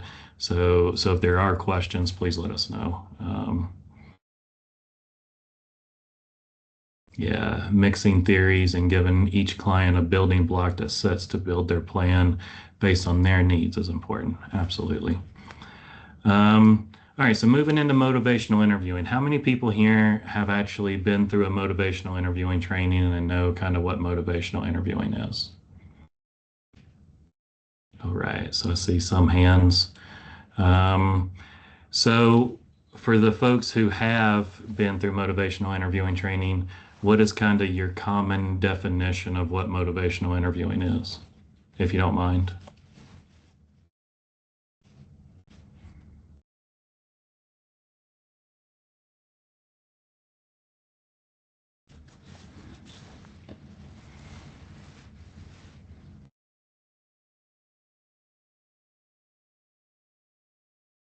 It's ready. Are we going simple definitions, like what Yeah. makes us want to do what we do and what gets us there? That's right. That's exactly what motivational interviewing is, and kind of just really helping people and facilitating a conversation that really finds out what their motivation is. It was built out of and kind of developed in a substance abuse model. And that's where kind of motivational interviewing began. Because what we found out in substance abuse is whenever you tell people to change, even if there is that external motivator of losing your license or going to jail or being on probation or house arrest, that people weren't stopping to use any type of drugs, right? The consequences didn't outweigh it. We kind of seen it with DARE programs, right? And things like that. The scare tactics just wasn't working. So then the shift kind of moved to this motivational interviewing model that kind of seemed to take over the helping profession in general, to where it is almost a foundational training that people have in their foundational training or education. And I say that only because it's so foundational that, you know, in the hospital that we worked in, everybody had to do the training annually. We had our specific psychologists who would go around and train primary care providers and, well, really any providers in motivational interviewing. So I say that because it's such a root of everything. And I'll say the coaching course or the coaching model is very strongly rooted in motivational interviewing. And in my opinion, you could almost overlay the two and they would almost be identical outside of the whole mission, purpose, and aspiration that you know the coaching has kind of evolved and grew into. So as we kind of think about it, right, and definitely already said, right, people are generally better persuaded by the reasons which they have themselves discovered than those which you have come into the mind of others. And I think that's just a fancy way of saying, like, you got to come up with it yourself, right? Like, nobody else is going to help you come up with it. And if they do, then all they can do is help provide some insight into it, but ultimately you have to decide to make that change. And that's kind of the root of that as well. And then here are some definitions. We have kind of the lay professionals definition that you'll kind of see kind of written in like leadership courses. I think Haley was mentioning that. Like, there's definitely other ways that you see it. And then we have this practitioner definition, and then this very long definition. This is in the old book of the motivational interviewing. I say old book, the last version of it. I think they kept all of these definitions the same in the new version. But I think it's important to kind of understand the differences, because if you go through a leadership training or something, it kind of limits the definition a little bit than whenever you kind of go through in different places. So I think that's important to kind of keep in mind. But I think some of the key points, right, the overall style of MI is one that is guiding, right? We don't force anybody to do anything. We don't make recommendations. We do have some skills if we do make recommendations that we use without just giving it to them, right? And then, of course, guiding lies between, which lies between and incorporates elements of directing and following style. Ambivalence is a normal part of preparing for change and a place where a person can remain stuck for some time.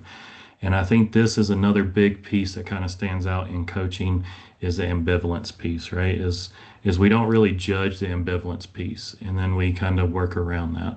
And I think that's kind of the difference in sometimes with certain talk therapies is they have viewed avoidance as, or ambivalence as avoidance. So then they kind of attack that a little bit. And I think that's kind of different in the coaching profession, in this motivational interviewing world. When a helper uses a directing style and argues for change with a person who is ambivalent, it naturally brings out the person's opposite arguments. And I would say everybody here has had that experience. If you've worked with your kids or anything, right, is once you kind of tell them and give them that, it is absolutely the opposite is what you end up getting. People are more likely to be persuaded by what they hear themselves say. So another thing that we do, and you'll learn this in the coaching session whenever we go over that, is at the end of that coaching session, we also ask the client to recap the session, right? What are their goals? Where are they going? And we kind of ask what they're taking away from it.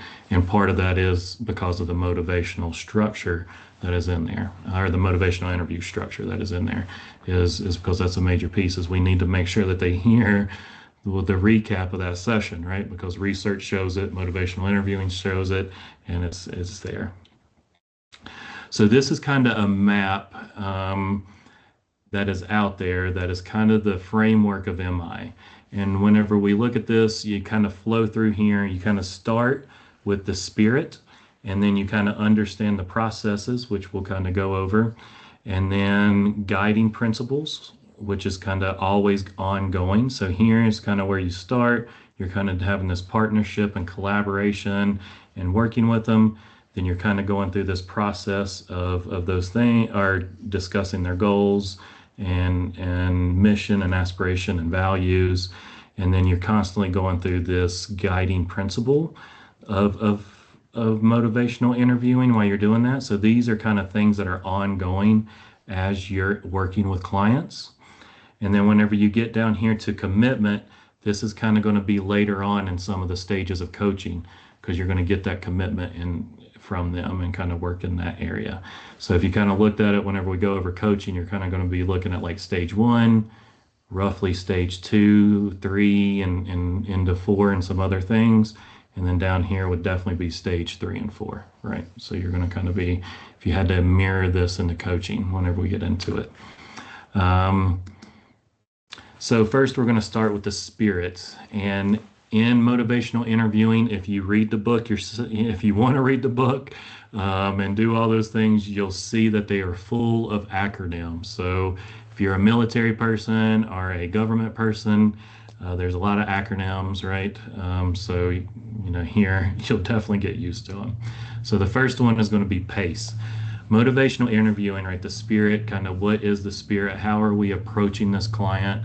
How, you know, what is our underlying tone, right? And here, PACE is broken down into partnership, acceptance, compassion, and evaction, if I can talk.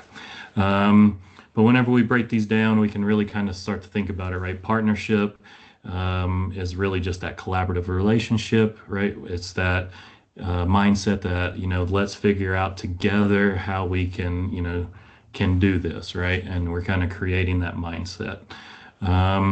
Acceptance, right, is not just the same as approval. I think a lot of times we hear that a lot, is acceptance. We feel like if we accept that their behavior, that they're going to continue, and I'll use the substance abuse mindset of where this came out of, is if we're going to have this acceptance that they're going to continue to use, then that tends to be, people tend to associate that with approval and agreement. But that's not really what we're working on here in motivational interviewing, right? It's not that. It's just that we are kind of just identifying and working with them with the worth and potential of every human being, and that includes autonomy and respect for their freedom of choices. It's not our decision to judge them for using those substances. It's our job to accept them and kind of create that space for that. Compassion, right, is the deliberate commitment to pursue the welfare and best interest of others. I feel like we will talk about compassion, I think, next week for those who will be in the grit and resilience and our burnout course. We talk a lot about compassion in there as well. And I think we talked about compassion last week or 2 weeks ago as well. And then the last one, you know, is the idea that clients have the inherent wisdom, strength, and motivation to change. So they know what they need to do. They have it internal, and that's something that they can easily look internal and do. Well, not easily, I shouldn't say easily, but they can look internal and do. So that's kind of the PACE spirit. So as we approach our clients, this is kind of the mindset, is that we want to partner with them. We're going to accept them for who they are. We're going to show them compassion and vacation. For some reason, I can't say that word, so don't judge me. And then now, whenever we kind of go back to this and start to look at the processes, so we're looking at engaging, focusing, evoking, and planning. So this is the process of what the sessions would look like. So the motivational interviewing process: focuses on engaging, right? Building trust and rapport. The second part would be focus, right? On the client and the gap between the present situation and their values and goals. And then 3, right? Evoke, uncover the client's reasons for change. And then 4 would be plan, collaborate on an action plan. So this is kind of the process of MI and kind of what you would stay in your sessions. So whenever you look at that and you look at that map, this is kind of where you would kind of stay in. So again, kind of how you approach the process of the session. And then now we're going to look at kind of those guiding principles that you kind of want to stay in while you're in those sessions. So some of those rules is resisting the writing reflex. I will say everybody is in the helping profession because they want to help. So every time they hear somebody and you have a solution for that, you want to jump right in and be able to do that. But what I will say to you is that whenever you do that, go back to the mindset and the research that talks about if you provide that resource for them, the likelihood that they're going to engage in that resource is very unlikely because they need to hear it, they need to understand it, and they need to do it themselves. So, again, we're in the helping profession for a reason, so it's something that we like to jump in there and do. And if you catch yourself doing that, I don't know what to tell you, but, kind of think about how you can maybe turn that instead of providing the resource to kind of say what resources exist that can help you kind of accomplish this instead, right? And maybe build off of it that way.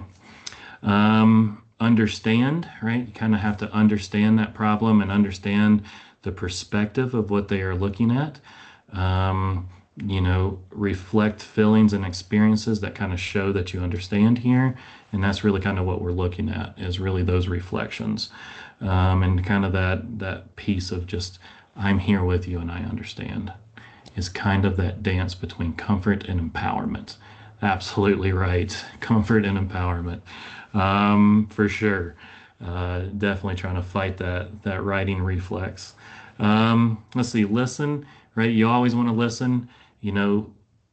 This is the problem that I always see with people in a helping profession in general, is whenever they go to listen, a lot of times they're in the back of their head thinking about what they need to say next, right?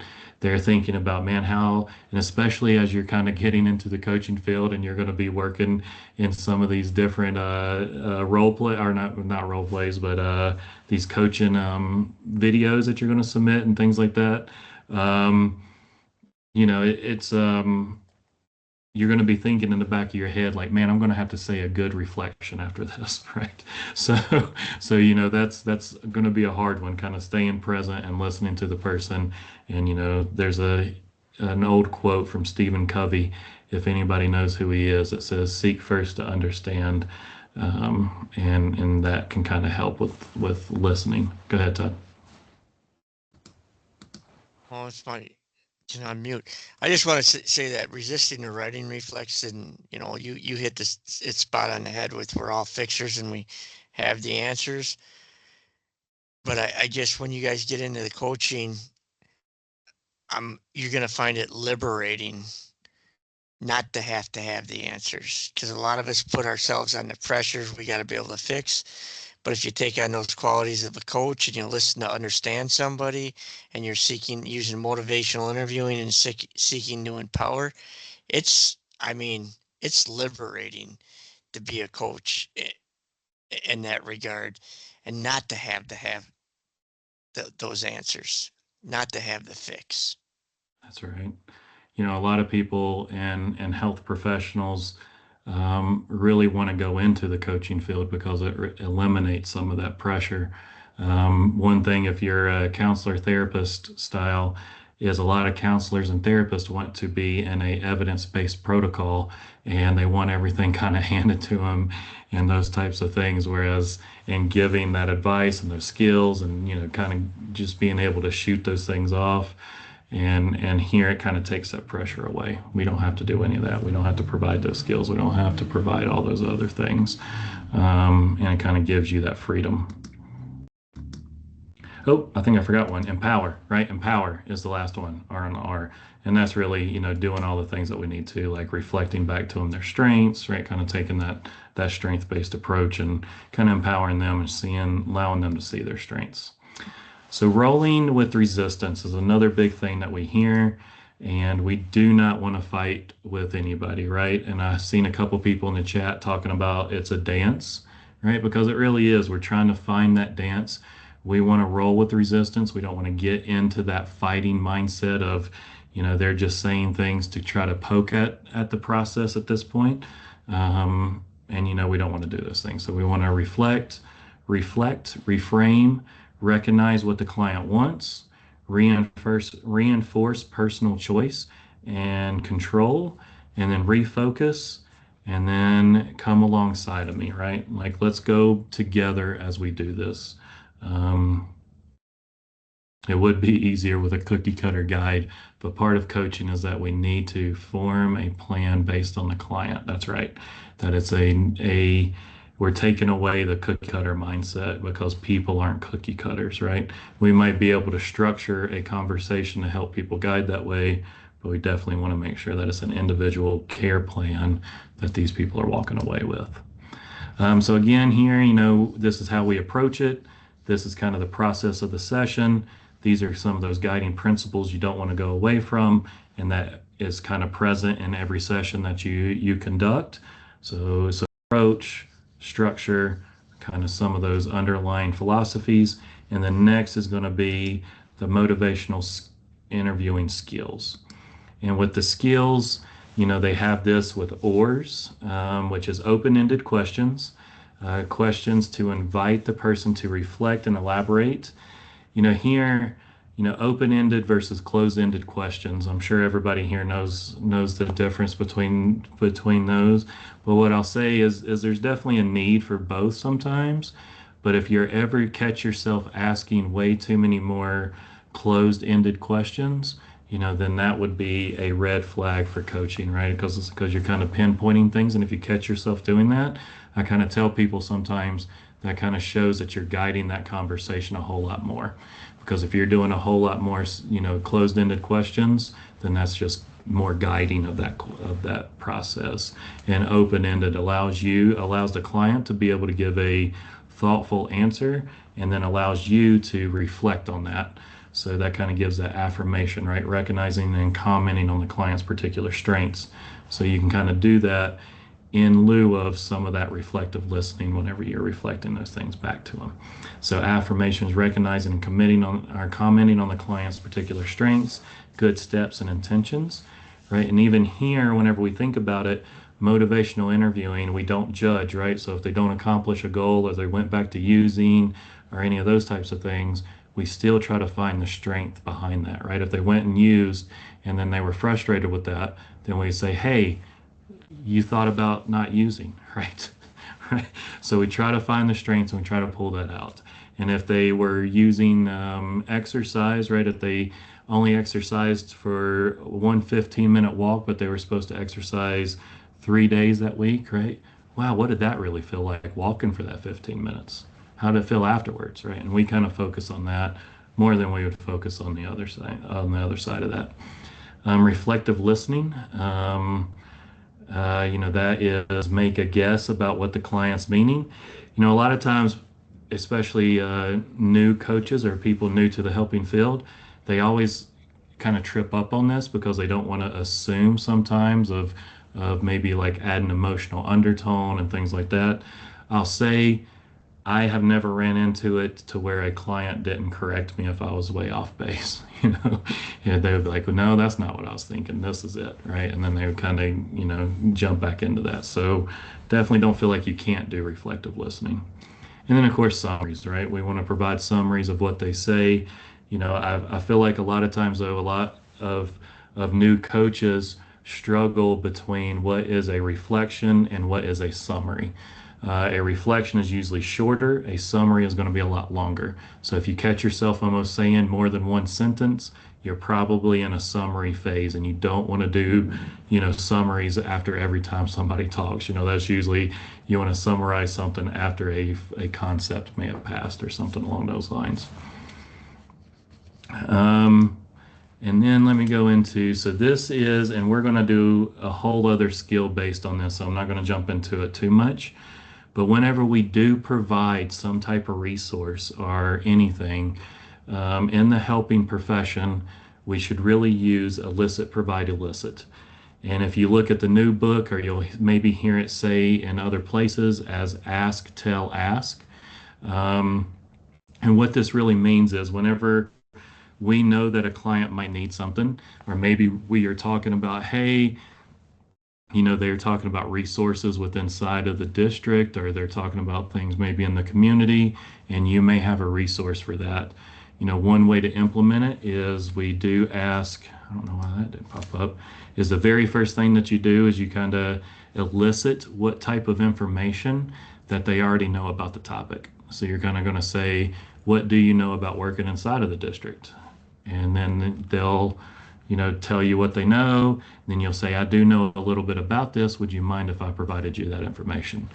And then you provide the information, and then you elicit, something afterwards of what does that resource really mean to you now? And then that's kind of the full process of how elicit, provide, elicit is, to where you can provide somebody a resource or a skill, and still kind of remain inside of the coaching and motivational interviewing profession and scope of practice. We'll talk about ethics at one point.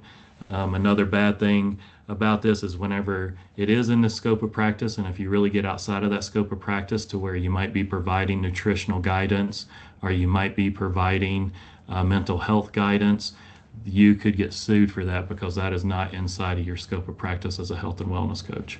So we'll talk more about that. So that's another important reason for using the method of elicit, provide, elicit, because it is part of a coaching method and a coaching methodology.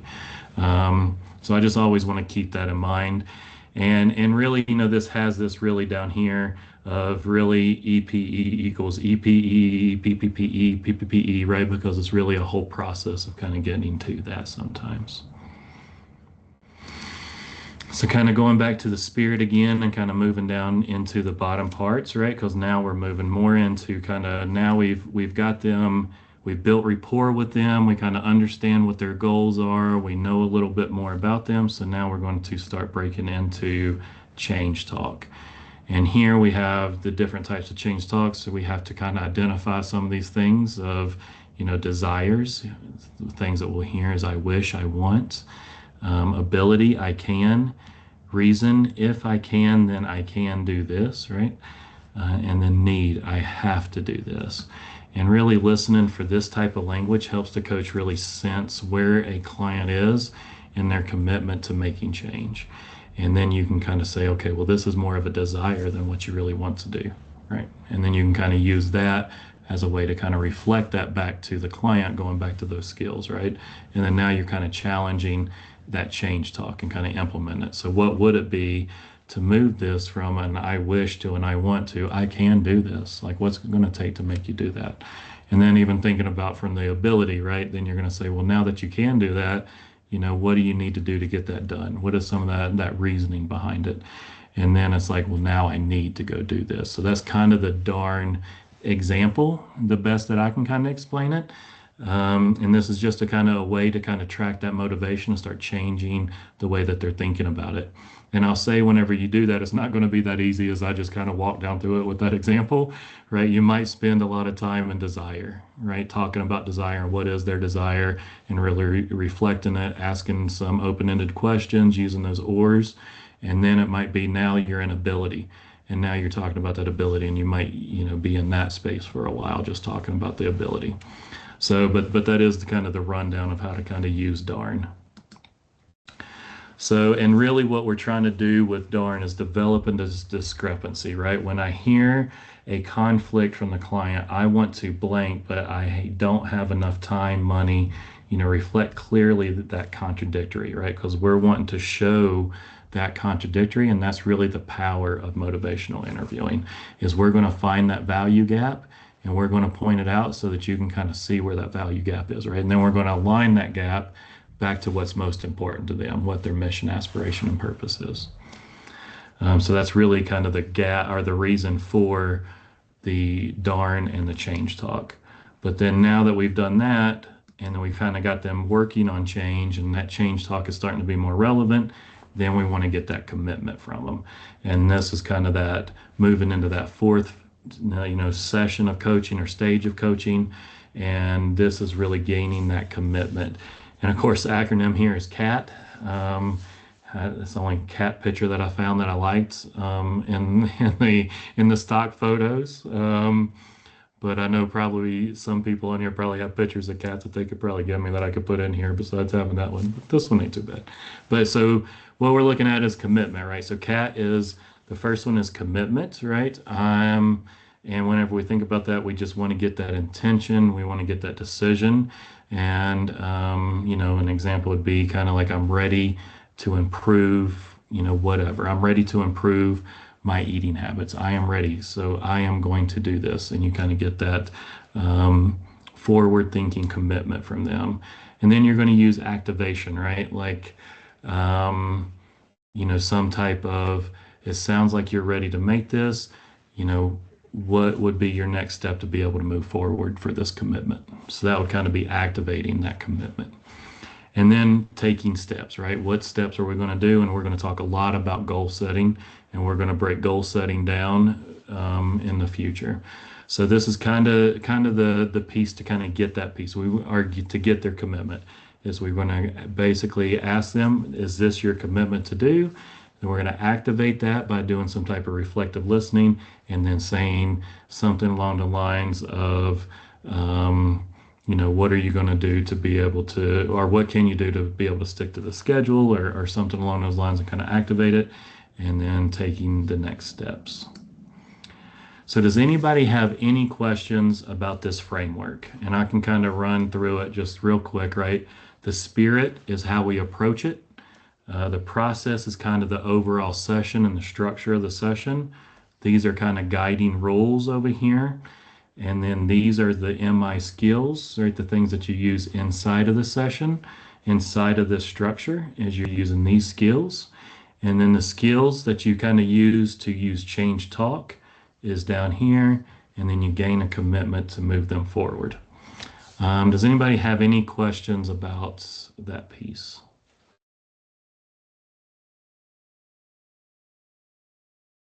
Everybody just ready to get done, huh?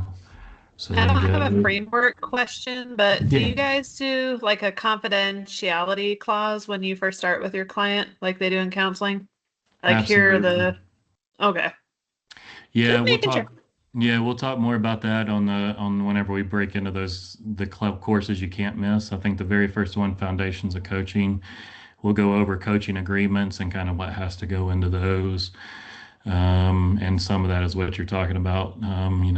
We can't, the whole HIPAA things, and then on top of that, the disclosures, and certain things that we have to disclose if brought up, things like that. And I will say, for those who live in, well, I think everybody lives in Colorado. Colorado has a unique thing. If you're providing services in the state of Colorado, they also want on your disclosure form where you went to school and things like that, which I think will be comparable to what a health coach should probably put on their, and now I forgot their coaching contract. So anyway, we'll talk all about that on that day too. I knew somebody would drop a cat pic in here. I knew it once I said it. So definitely we'll be going over that. And then here, I won't go over all these, but basically MI is really finding the motivation that helps somebody move into the direction that is healthy, and is intrinsically valuable to them. And we facilitate the conversation. That's really all we do, right? We use the skills that we learn and we facilitate that conversation. If they don't want to move in the direction that we don't feel like they should, that's none of our damn business, and we're going to help facilitate the conversation anyway. So, and that sometimes is very hard for people in the helping profession. All right. Let's see, any other questions before we wrap up for tonight?